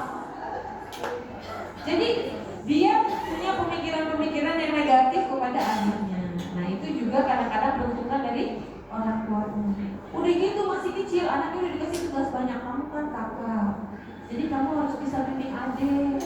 Kamu harus bawa nama baik orang tua. Kalau perlu kamu harus jadi pembela agama dan negara. Berat banget kan? Ada nggak sih begitu? Ada. Siapa yang orang Jawa di sini? Nah, coba. Tak lelo ledu cemana ojo pijat nangis anakku. Ayo ke bagus, laki perempuan. Ayu rupane nek nangis keilang ayune tak gadang iso urip mulya dadiyo satriya utama. Bayi tuh, bayi dadiyo satriya utama luhurke asmane wong tuwa dadiyo pendekaring basa. Bayangin itu anak masih bayi. Yang gak ngerti, ya maaf ya. Ya itu bahasa Jawa begitu ya. Bayangin masih kecil ya. Udah disuruh jadi pendekar bangsa. Ngeluhur ke, tinggikan asmane nama wong tua orang. Bayangin tuh tugasnya banyak benar. Apalagi anak pertama. Kenapa sih nggak yang syahdu-syahdu ya kan lagunya? Apa ya? Buah hatiku amanah Allah. Indah ya kan? Yang namanya amanah Allah harus disayang. Ya kan harus dididik dia yang udah jadi pendekar. Udah ayu rupanya pendekar bongso. Tapi nggak jadi senak dia. Ya, senak nggak? Pendekar perempuan. Ya gitu ya. Jadi kita juga mesti adil bahwa anak-anak itu adalah kewajiban kita untuk kita sayangi, bukan anak dengan tanggung jawab yang besar. Yang punya tanggung jawab biar bapaknya, ya, tanggung jawab untuk nolongin anaknya, untuk berpisah dengan anaknya, menggendong anaknya. Karena anak perempuan jatuh cinta pertama kali harus sama bapaknya. Siapa di sini bapak yang pernah ngasih bunga sama anaknya? Habis dari sini anaknya ulang tahun kasih bunga sama coklat tuh kayak pacaran tuh, ya. Gitu. Kalau perlu candlelight dinner sama anaknya, ibunya cemburu nggak? Enggak. Ayah mau ngajak candlelight dinner sama kakak, kasih baju yang cantik, terus sewain itu restoran ya, warteg pojoknya, ya, yang penting ada lilinnya. Ajaklah kemana yuk, terus kasih baju yang bagus. Terus ketika papa udah tunggu di depan, motor udah disiapkan, begitu anaknya keluar, wah cantik sekali gandeng, ajak yuk, ya tuntun ayo gitu. Terus ajak, kamu mau makan apa, mau pesan apa, terus katakan ayah sayang sama kamu. Tuh akan jadi anak yang paling bahagia di dunia. Dan kalau anak itu sudah bahagia, dia akan membahagiakan orang lain. Gitu. Cobain ya Pak. Cobain ya. Jadi gimana caranya si ayah ini jadi sosok yang bikin anak jatuh cinta. Kalau jatuh cintanya bukan sama ayahnya, maka dia akan cari sosok yang lain. Dan kalau dia sudah jatuh cinta sama laki-laki, maka dia akan tidak pedulikan ayahnya. Saya itu banyak menangani kasus-kasus remaja yang bermasalah, dan itu diawali dari ayah yang gak peduli. Kesel saya sama ayah, tapi dia bukan siapa-siapa. Saya gak bisa apa-apa. Ya, apa susahnya sih orang itu anak-anak bapak kok, gitu ya, kok susah banget untuk bilang ayah waktu sama anaknya, ajak, ya bahagiakanlah, ya. Bisa aja sekedar belikan boneka yang pegang ya, atau misalnya belikan cincin yang gambarnya itu kelinci. Cincin bukan emas ya, yang mainan plastik ya, tapi dikasih wadah yang cantik. Papa pulang bawa hadiah buat kamu, waduh itu bahagianya luar biasa. Yuk, oke, next lagi. Silakan bertanya ya, kali ini gantian ya. Yuk, tadi dari kan saya nanya dulu nih. Sekarang ayah bunda ada pertanyaan atau enggak? Yuk.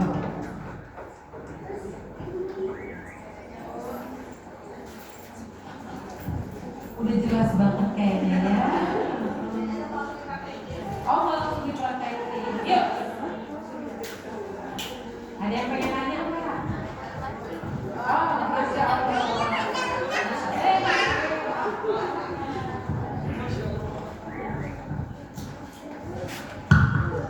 Bapak punya anak perempuan? Laki-laki dua-duanya. Oh, berarti istri bapak itu perkasa sekali ya. Iya, Masya Allah. Assalamualaikum warahmatullahi wabarakatuh. Waalaikumsalam warahmatullahi Saya orang tua dari Muhammad Arka. Yang saya ingin tanyakan, Bu, saya merasa di rumah nih ada dua pola asuh. Karena kebetulan mertua saya lagi tinggal sama saya di rumah. Nah, saya ini sebagai anak mantu nih berposisi seperti apa nih ngadapin dua anak yang kalau menurut saya, mungkin dengan saya punya kehidupan zaman masa kecil mirip-mirip nih, rada ekstrim permainannya dua-duanya. Alhamdulillahnya saat yang adik ini bisa lebih mengerti kayak ibunya ya. kayak bapaknya. Mungkin itu dulu. Jadi gimana saya nyikapin dua cara pola asuh nih? Kalau neneknya kan ya, kalau nenek ngerawat cucu tuh gimana sih? Iya, Nggak saya boleh, punya nggak boleh, saya ya. itu masalahnya. Iya, Masya Allah. Baik, bagaimana cara men-treatment anak dengan dua pola asuh yang berbeda dalam satu rumah? Iya. Masya Allah, baik, makasih banyak Bapak ya. Pertama, saya ucapkan selamat dulu Bapak punya dua jagoan yang insya Allah akan menjadi pemimpin di masa yang akan datang ya. Mungkin anak-anak itu akan menempati ruang kepemimpinan atau ruang-ruang kepemimpinan yang akan datang. yang tidak didemo ya. Ya. Baik. Dua pola asuh Bapak, saya mau kasih tahu ya. Saya nenek dari 2 cucu, saya kasih tahu. Pola asuh nenek nggak ada yang bagus.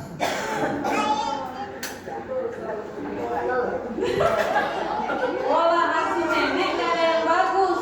Kenapa? Karena nenek itu sayangnya itu melebihi sayang sama anaknya.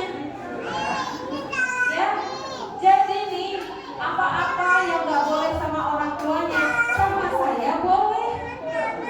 Ya, makanya anak saya selalu berkomunikasi dengan saya. Ibu, nanti Alana sama Alicia, ibu saya dua. Nanti di rumah Uti. Nanti kalau mereka mau ini jangan dikasih ya. Iya. Jadi ketika saya mau ngasih, tadi bilang nggak boleh. Gitu. Jadi ada rambu-rambu yang disampaikan oleh anak saya yang membuat saya tidak berani melangkahi batas yang sudah disampaikan oleh anak saya. Maka yang harus dilakukan oleh ayah dan bunda adalah berkomunikasi dengan nenek, dengan kakek. Ya, apa yang boleh dan tidak boleh. Jangan semuanya dijelasin, paling tidak hal-hal yang biasa dilakukan oleh orang. Nanti kalau dia ini dilarang aja, gitu ya. Jadi misalnya hal-hal yang memang sudah menjadi kebiasaan anak, supaya anak itu nggak kemudian lari sama neneknya, gitu ya. Ya. Dan saya sudah 32 tahun lebih berada di dunia pendidikan. Saya udah ketemu sama berbagai anak, dan hasil dari empirik saya, ya pengalaman saya, anak-anak yang bermasalah adalah anak-anak yang diasuh dengan pola asuh permisif. Permisif, apa-apa aja boleh. Anak mau apa aja boleh. Jadi nggak win-win solution. Yang win selalu anak. Ya kalau otoriter kan yang win orang tua. Ini yang win selalu anak, yang menang selalu anak.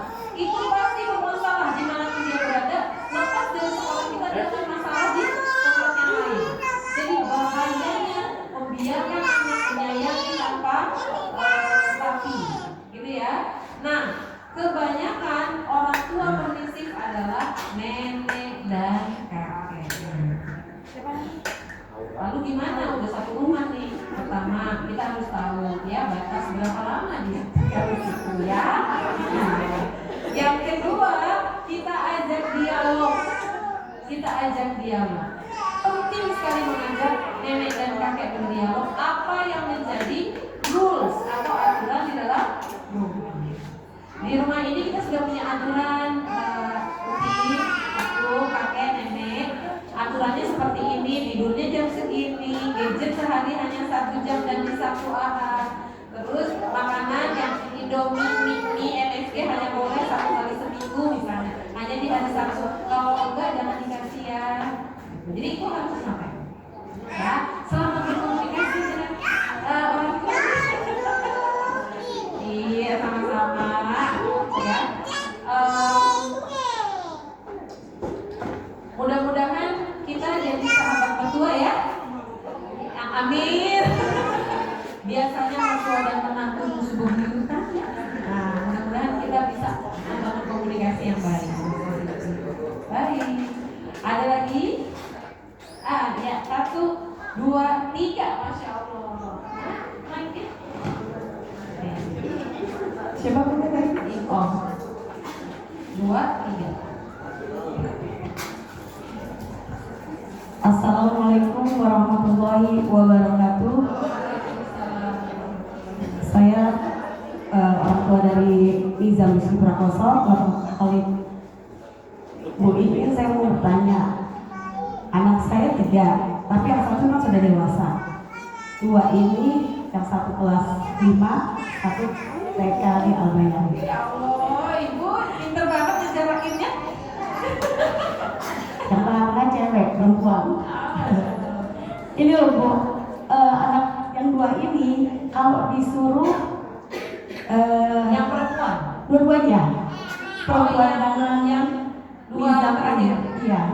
Kalau disuruh apa seperti mandi atau ya pokoknya kalau saya suruh buat halal apa gitu, entar selalu jawabnya iya Mas nanti. Yang satu soalnya cewek perempuan manggilnya bunda, yang laki-laki yang bontot mama. Oh iya, Masya Allah. Berarti bapak istrinya 2, yang satu bunda, yang satu mama ya. Nah, selalu begitu Bu. Jadi karena kalau seandainya mereka sudah disuruh seperti melakukan apa itu yang saya suruh, akhirnya cuma diam aja lah sampai dia benar-benar akhirnya melakukan. Dan kalau akhirnya memang sih kalau sudah pas saya diam, dia kan oh iya mah, oh iya bunda. Tapi ya begitu, selalu begitu. Entar kalau nggak kadang dia melakukan apa dulu, dia nggak langsung. Itu caranya bagaimana tuh Bu? Masya Allah. Ini satu hal yang perlu kita ketahui ya, bahwa anak yang nakal dalam tanda kutip, yang suka banyak bicara dan sebagainya gitu ya, seolah-olah kita menganggapnya melawan. Sebenarnya mereka anak-anak cerdas, anak-anak cerdas yang sudah terlihat bakatnya dari kecil. Ya, bukan melawannya ya, tapi bagaimana dia bergaining, bagaimana dia tahu apa yang dia inginkan. Bu, anak nurut itu apa? Anak nurut apa-apa iya. Terus mau ditanya jawabnya terserah mama, terserah papa. Itu ciri-ciri anak dengan tingkat stres yang cukup tinggi. Jadi anak yang jawabnya terserah itu harus hati-hati itu. Itu bukan anak nurut, iya mah, tapi anak takut. Jadi sebenarnya perlu kita observasi lagi apa yang menyebabkan dia melawan. Yang pertama ya Bu, ya. Terus yang kedua, itulah fungsinya win-win solution. Kalau misalnya dia disuruh mandi, dia belum mau, oke, bunda kasih waktu 5 menit. Setelah ini mandi. Ya, enggak 10 menit. Oke, 7 menit. Enggak 10 menit, enggak bisa 7 menit atau 5 menit misalnya. Jadi bergaining. Jadi win-win solution. Setelah itu mandi. Setelah 5 menit atau 7 menit yang ditetapkan dia enggak mandi juga masih nonton TV misalnya, matikan TV-nya. Sudah 7 menit. Gitu. Jadi enggak kaku tapi juga enggak lepas. Gitu. Itu yang kedua. Yang ketiga, upayakan tidak menyuruh tapi mengajak. Mandi yuk, belajar yuk sama bunda, ngerapiin kamar yuk bunda mandi. Jadi bukan nyuruh tapi ngajak. Kan ada bu guru tuh gak pernah nyuruh, pasti ngajak karena bu gurunya ikut main kan.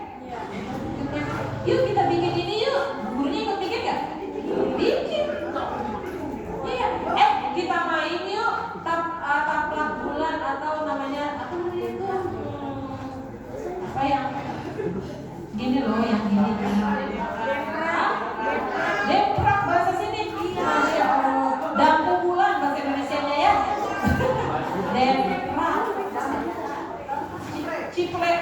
Oh Masya Allah, ciplek, deprak. Ilmu baru ya. Nah, dampu bulan kalau bahasa Indonesianya kalau di PLBJ ya. Kira-kira gurunya ikut main nggak? Iya kan? Nyontohin. Kalau anak-anak hari ini kita mau belajar cuci kaos kaki, gurunya ikut nggak? Ikut basah gitu. Nah, itu yang mungkin perlu dibangun. Ya, jadi kalau nyuruh diganti jadi ngajak. Gitu. Ngaji. Ibunya disuruh ngaji sama Bu Sarul belum mau. Pengajian kosong aja, ya. Tapi anaknya suruh ngaji. Jadi kadang-kadang Bu, kita ini bukan menempatkan diri sebagai orang tua, tapi kita menempatkan diri sebagai preman. Apa itu preman? Preman itu kalau di Tanah Abang preman tuh ngapain? Malah. Dia modalin nggak? Enggak. Dia kerja nggak di situ? Tapi minta uang nggak? Minta uang. Apa bedanya kita sama preman? Kalau kita nggak pernah nangkap, tapi kita nagih, minta didoain, minta anaknya nurut, minta ini, minta itu, tapi kita nggak ngasih modal. Apa modalnya? Satu, mengenalkan iman, seperti Luqman mengenalkan iman kepada anaknya. La tusyrik billah. Ya, jangan menyebutkan Tuhan. Itu yang kedua apa? Kenalkan Allah dengan nama-nama yang baik. Udah belum? Asmaul Husna. Ya, udah Bu, di sekolahan.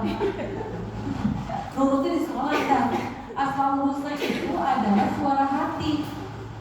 Kalau kita berdoa juga pakai Asmaul Husna kan? Ya Allah ya Qawi, ya Allah berikanlah kekuatan untuk Ananda, siapa sebutkan namanya. Ya Allah ya Rozak, jadikan ini penuh dengan rezeki hari ini ya Allah. Jadi Asmaul Husna itu menjadi harian disebutkan. Terus yang ketiga, kenalkan Al-Quran dan terjemahannya. Nggak harus semua, dikit-dikit. Ini Alfil ceritanya tentang ini misalnya. Terus yang keempat, kenalkan dengan Rasulullah dan karakternya. Apakah sudah cerita tentang Rasulullah? Belum. Rasulullah dengan anak kecil bernama Sabil, Rasulullah dengan kucing, Rasulullah dengan satu butir kurma, Rasulullah dengan pelepah kurma dan sebagainya. Banyak sekali kisah Rasulullah yang ajaib sekali, luar biasa. Belum. Nah sekarang pertanyaan terakhir, apakah Bunda sudah menceritakan tentang kisah-kisah para sahabat? 20 aja orang sahabat, udah belum? Nah, kita belum menanam, tapi kita menyemetik.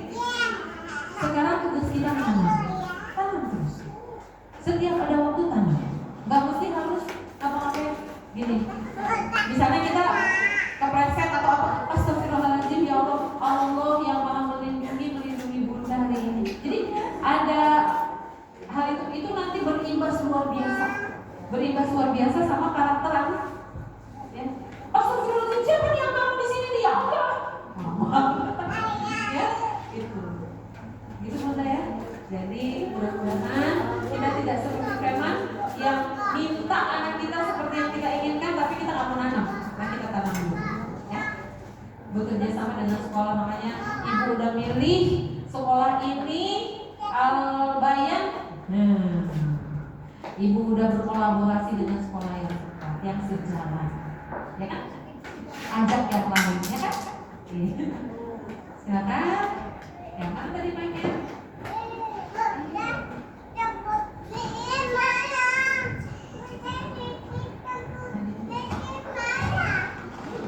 Saya bertanya lagi nih Bu. Jadi anak saya yang pertama itu kan saya bekerja Bu sama anak. Jadi kan tadi saya dengarkan Ibu ada kata-kata yang dimana itu salah asuh. Kayak ingin mencari apakah ini saya Bu. Jadi anak saya itu memang seperti ini udah saya pakai jilbab. Jadi kemana-mana mereka pun saya sudah mencari pakai jilbab nih, kalau mau keluar kemana pun cek jilbab. Tapi yang saya sedihkan saat ini anak saya yang nomor 1 yang usianya 8 tahun. Jadi setiap dia pengen keluar gitu, dia lagi kepengen pakai jilbab gitu Bu. Dia lagi pengen pakai lengan pendek. Kalau dia beli lengan panjang, namanya nggak pakai lengan pendek sih. Gitu. Jadi di situ saya ngomong gini, keluar nggak pakai jilbab nggak apa-apa, tapi kalau mau guru gimana? Jadi ditenteng-tenteng itu Bu jilbabnya. Jadi anak saya nomor 2 kan kalau keluar juga selalu pakai jilbab Bu. Jadi saya kayak pengen gini, yaudah deh nggak usah pakai jilbab aja deh, tapi nanti setelah kamu SD pakai ya, gitu. Itu apakah saya salah atau bagaimana gitu Bu? Ya, seperti saya sampaikan ya Ibu, bahwa di bawah 7 tahun itu bukan pesan yang kita sampaikan, tapi kesan. Makanya anak Ibu kalau mau disuruh pakai jilbab boleh, tapi jilbabnya yang dia sukai. Ya, jadi kita pilih, kita minta dia memilih sendiri. Terus kita puji dia pakai. Kalau dia nggak pakai, jangan dimarahi, belum waktunya. Nanti kalau sudah balik baru. Nah, nanti kalau balik dia nggak mau pakai jilbab gimana? Dia akan pakai jilbab karena Ibu sudah menanamkan kebaikan dan informasi-informasi terkait hukum-hukum di dalam Islam. Maka itu kenapa di RA ada latihan sholat, supaya nanti pada saat diperintah sholat usia 7 tahun sudah siap, kan gitu ya? Sama, jilbab juga gitu, sudah dilatihkan supaya nanti pada saat waktunya dia sudah siap. Tapi sebelum itu tidak wajib Bu. Apalagi dikasih yang syar'i nggak harus begitu juga. Ya, tapi pilihkan jilbab yang dia suka dulu. Anak saya jilbab. Kenapa? Karena jilbabnya dia pilih sendiri, tahu yang bunga mataharinya sendiri. Ya Allah, saya ngeliatnya udah warnanya begitu ya kan. Yang pertama sukanya warna biru, anak yang kedua sukanya warna pink. Ya udah, biarin. Padahal itu lemari dia pink semua, yang satunya biru semua. Nggak apa-apa. Karena kita mau menunjukkan kesan bahagia, kesan menyenangkan, gitu ya. Terus dia mau pakai jilbab yang ada topinya, jilbab ada topinya, ada bunganya juga, gitu ya. Nggak apa-apa, gitu. Jadi kan tidak melukai siapa-siapa, ya. Dan dia suka memakainya. Jadi yang kita munculkan adalah ketertarikannya dulu, cintanya dulu sama pakaian itu, bukan wajibnya, karena belum wajib, gitu ya. Ya. Ya. Artinya gini, ini kan sudah pola yang terlanjur ya dari awal, mungkin karena memang dia belum jatuh cinta dengan jilbabnya. Maka yang harus dilakukan adalah berikan dia pendidikan terbaik tentang agama. Karena udah 8 tahun. Saya anak usia 8 tahun sudah saya jelaskan tentang pendidikan seks.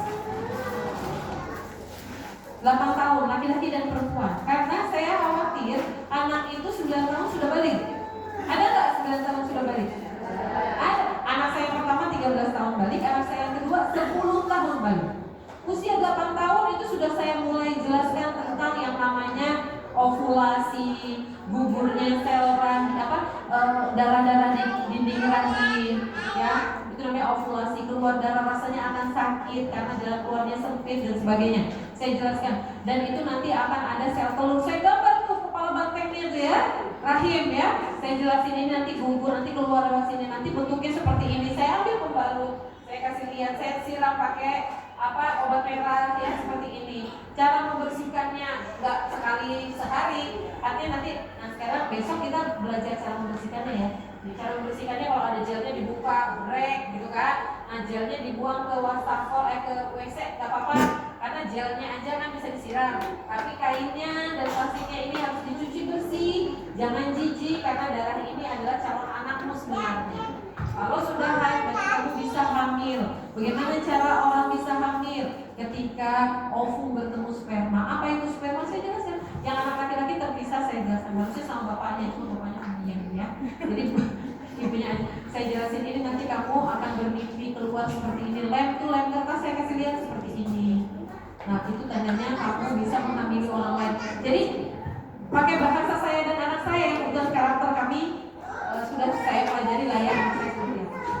Jadi bayangkan di usia 8 tahun dia harus sudah bisa memahami.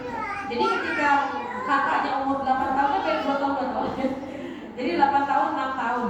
Yang 8 tahun udah saya jelasin. Kemudian yang ketika kakaknya nomor 28 tahun, kakaknya 10 tahun kan, udah semakin jelas. Nah adiknya masih 6 tahun kan, 5 tahun setengah. Dia suka ketok-ketok kamar saya. Kalau saya sama suami lagi di dalam tuh, dia ketok-ketok aja. Ketok-ketok, bukain. Itu pasti kakaknya yang ngambil. Jangan ganggu ayah sama ibu, nanti aja. Nanti juga ibu keluar kok, gitu. Jadi mereka sudah tahu ada paham itu di usia 10 tahun. Nah itu nggak langsung, pelan-pelan kan? Pelan-pelan. Dan saya jelaskan, berarti ibu hamil itu karena ada sperma, iya. Sperma ayah, iya. Ayah kalian. Emang ibu nggak jijik? Jijik nak. Jijik nak, aku mau berangkat jijik ya. Saya bingung juga jawabnya. Saya bilang jijik gak? Jijik. Tapi kenapa ibu malu? Karena Allah mencurahkan rahmat yang tak terhingga kepada seorang istri yang mau tunduk dan melayani suaminya. Ibu mau rahmat Allah yang seperti air terjun tuh. Jadi anak saya bisa memahami kenapa ibunya sama ayahnya. Ya? Jadi Masya Allah ya PR kita banyak banget ya. Ntar tanya nih gimana cara ngomongnya, ntar lagi episode berikutnya ya. Iya, kita semua punya PR yang sangat banyak. Ini PR usia segini bu, nanti usianya nambah PR lain. Anak saya yang pertama 28 tahun, anaknya sudah 2. Anak saya yang kedua 26 tahun belum menikah. PR nggak? PR. Doa mah nggak berhenti-berhenti.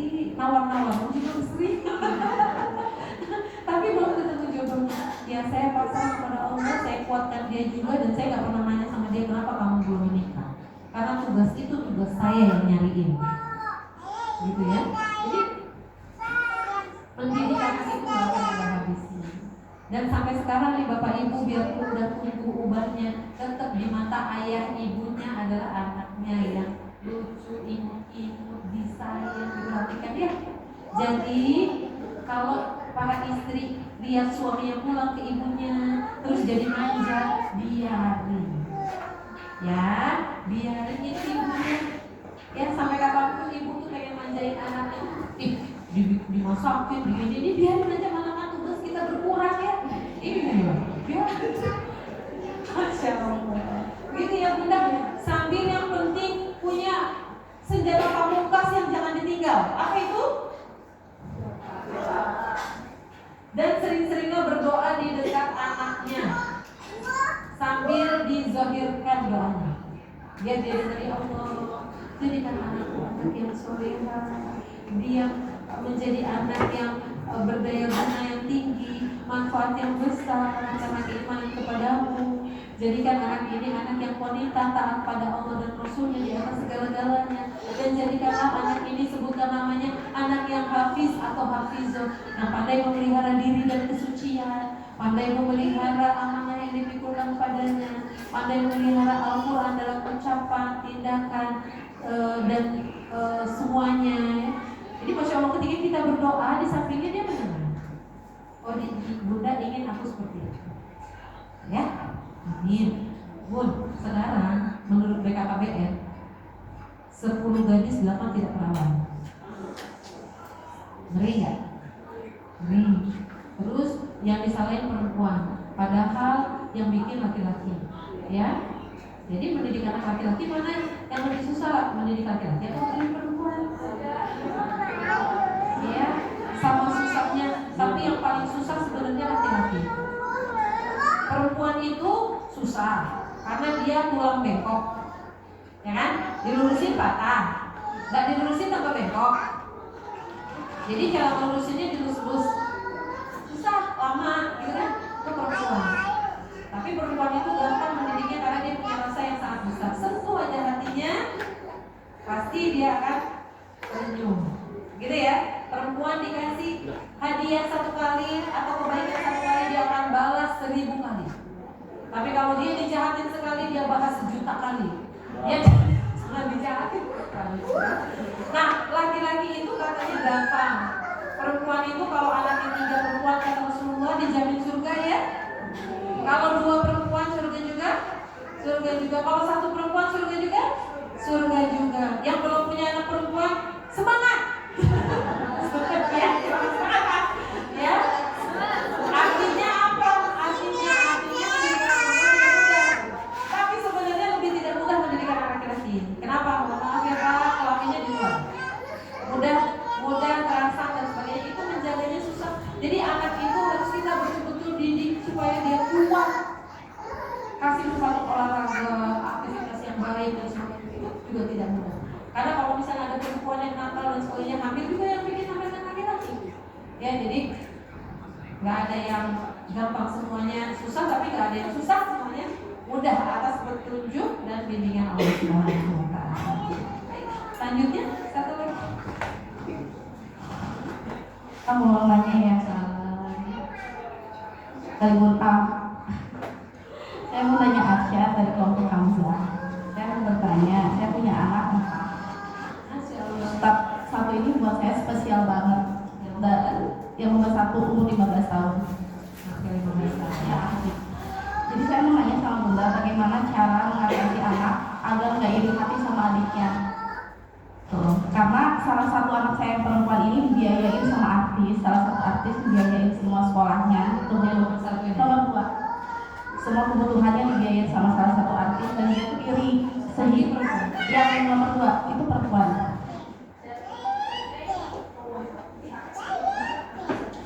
Selalu bikin masalah di sekolah, apa aja harus saya ganti, sekolah apa harus saya ganti.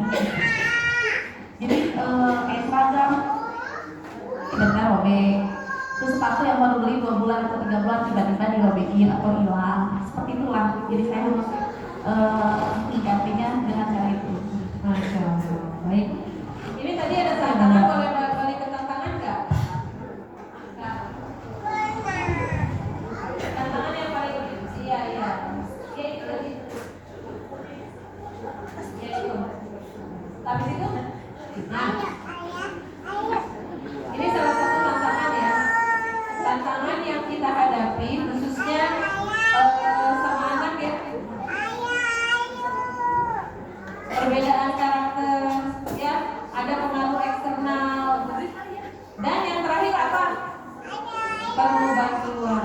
Kalau memang kondisinya sudah tidak bisa terkendali, ada helper, orang yang berprofesi sebagai helper, yaitu psikolog. Ibu boleh pergi ke psikolog untuk menanyakan langsung apa yang harus saya lakukan, karena saya nggak lihat anaknya kondisinya seperti apa. Tapi yang jelas mungkin saya mewakili anak ibu. Nama siapa? Muhammad Zidan. Nah, Muhammad Zidan saya mewakili. Saya cuma mau bilang bahwa udah Zidan sayang sama bunda. Ya. Dan Zidan mau bunda juga sayang sama Zidan dan menyampaikan kasih sayang itu seperti yang Zidan pahami. Kadang kita menyayangi anak tapi anak kita nggak paham karena caranya itu berbeda. Jadi tugasnya adalah cari dua bahasa cintanya. Dia bahasa cintanya kering, tangki cintanya kosong. Cari dua bahasa cintanya. Apa nih? Ujian, hadiah, waktu berkualitas, apalagi sentuhan fisik atau pelayanan. Yang mana? Cari. Dulu waktu kecil dia suka meledot gak? Nah berarti dia physical touch. Berarti sekarang yang bisa harus lakukan adalah setiap hari peluk dia 20 detik. Bisa gak?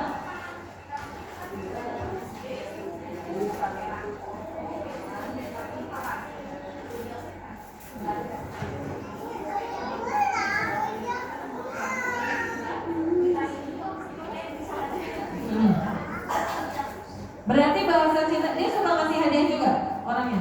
Gak pernah ngasih hadiah? Misalnya kertas bertuliskan sesuatu waktu kecil atau apa? Enggak?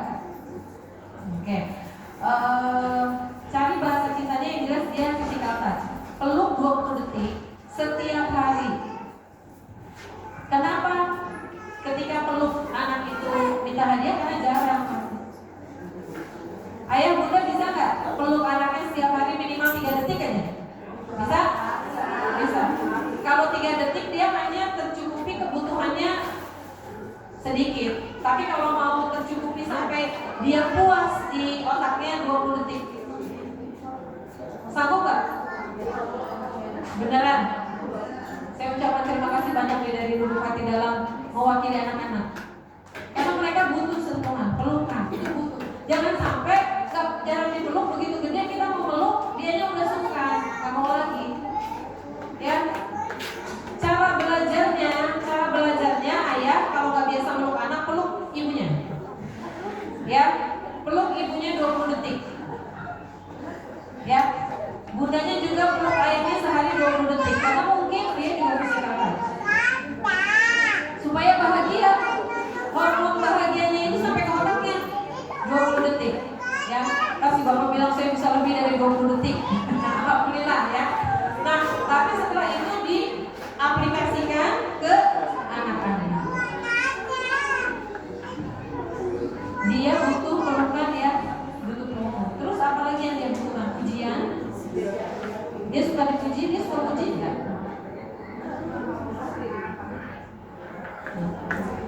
Ya.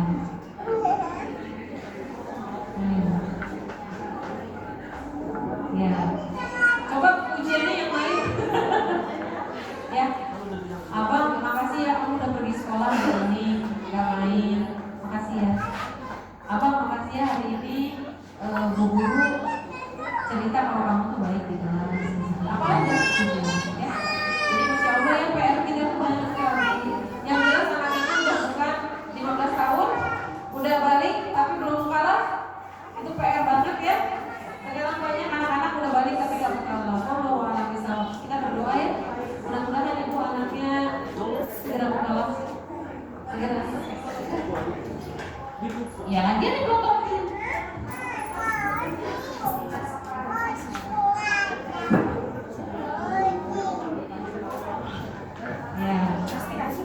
Ya, Bu, jangan dengerin kata bu guru. Kalau suruh ngapalin anaknya belum bisa, belum mau, jangan dipaksa. Ya kan? Masuk surga itu bukan karena hafalan Al-Quran aja, mengamalkan juga masuk surga. Ya. Jadi ini kadang-kadang ya kita memaksa sesuatu yang memang anak itu tidak ingin lakukan. Ya. Kalau saya kuncinya nih, mau tahu gak kunci saya nih? Dalam mendidik anak ya, kunci saya tuh prinsipnya gini: rebut cintanya, sampai dia kelepek-kelepek sama saya. Tiga anak saya nih, sampai dia betul-betul jatuh cinta pada saya sejati-jatinya. Sampai anak saya laki-laki, aku pengen punya punya istri seperti ibu. Artinya itu bentukan, meskipun saya bilang jangan gitu ya, harus lebih baik, tapi kalimat itu adalah kata kunci bahwa dia mencintai saya. Kemudian buat yang perempuan, dia bilang aku nanti kalau udah besar pingin kayak ibu. Itu juga bentuk salah satu aja ya, indikator dia sudah mencintai saya. Ketika saya sudah membuat dia jatuh cinta pada saya, maka kemudian cinta itu saya ambil semuanya dan saya serahkan semuanya kepada Allah Subhanahu wa Ta'ala. Gak ada yang saya sisain buat saya sama sekali, gak perlu. Saya serahkan, artinya saya bilang kamu cintai ibu karena Allah, ya, gitu. Terus kalau misalnya saya melarang dan memerintah, saya gak pernah melarang dan memerintah langsung, tapi saya bilang Allah melarang kita, Allah memerintahkan kita. Jadi hal baik dan hal buruk itu saya bilang itu Allah yang gitu. Kalau anak udah jatuh cinta sama ibunya, ketika ada tantangan untuk berbuat jahat, ngerokok atau nyoba-nyoba yang gak baik, dia pasti gak mau. Kenapa? Kasihan ibu, kasihan ayah, gitu. Ya, jadi bikin jatuh cinta dulu. Gimana caranya bikin jatuh cinta? Itu ada 10 cara membuat orang jatuh cinta. Saya diajarin sama bapak-bapak. Gak, misalnya ya itu tadi ngasih hadiah, memujinya, bermain bersamanya, ya, terus melayaninya. Ya itu tuh bahasa-bahasa cinta yang kita berikan, gitu ya. Mudah-mudahan anaknya jatuh cinta, bikin jatuh cinta dulu. Ajak jalan. Wallahu a'lam bishawab. Saya rasa saya sudah menghabiskan waktu ayah bunda, harusnya sudah selesai dari tadi. Ya, udah 11.23, saya cuma dikasih waktu sampai jam 11.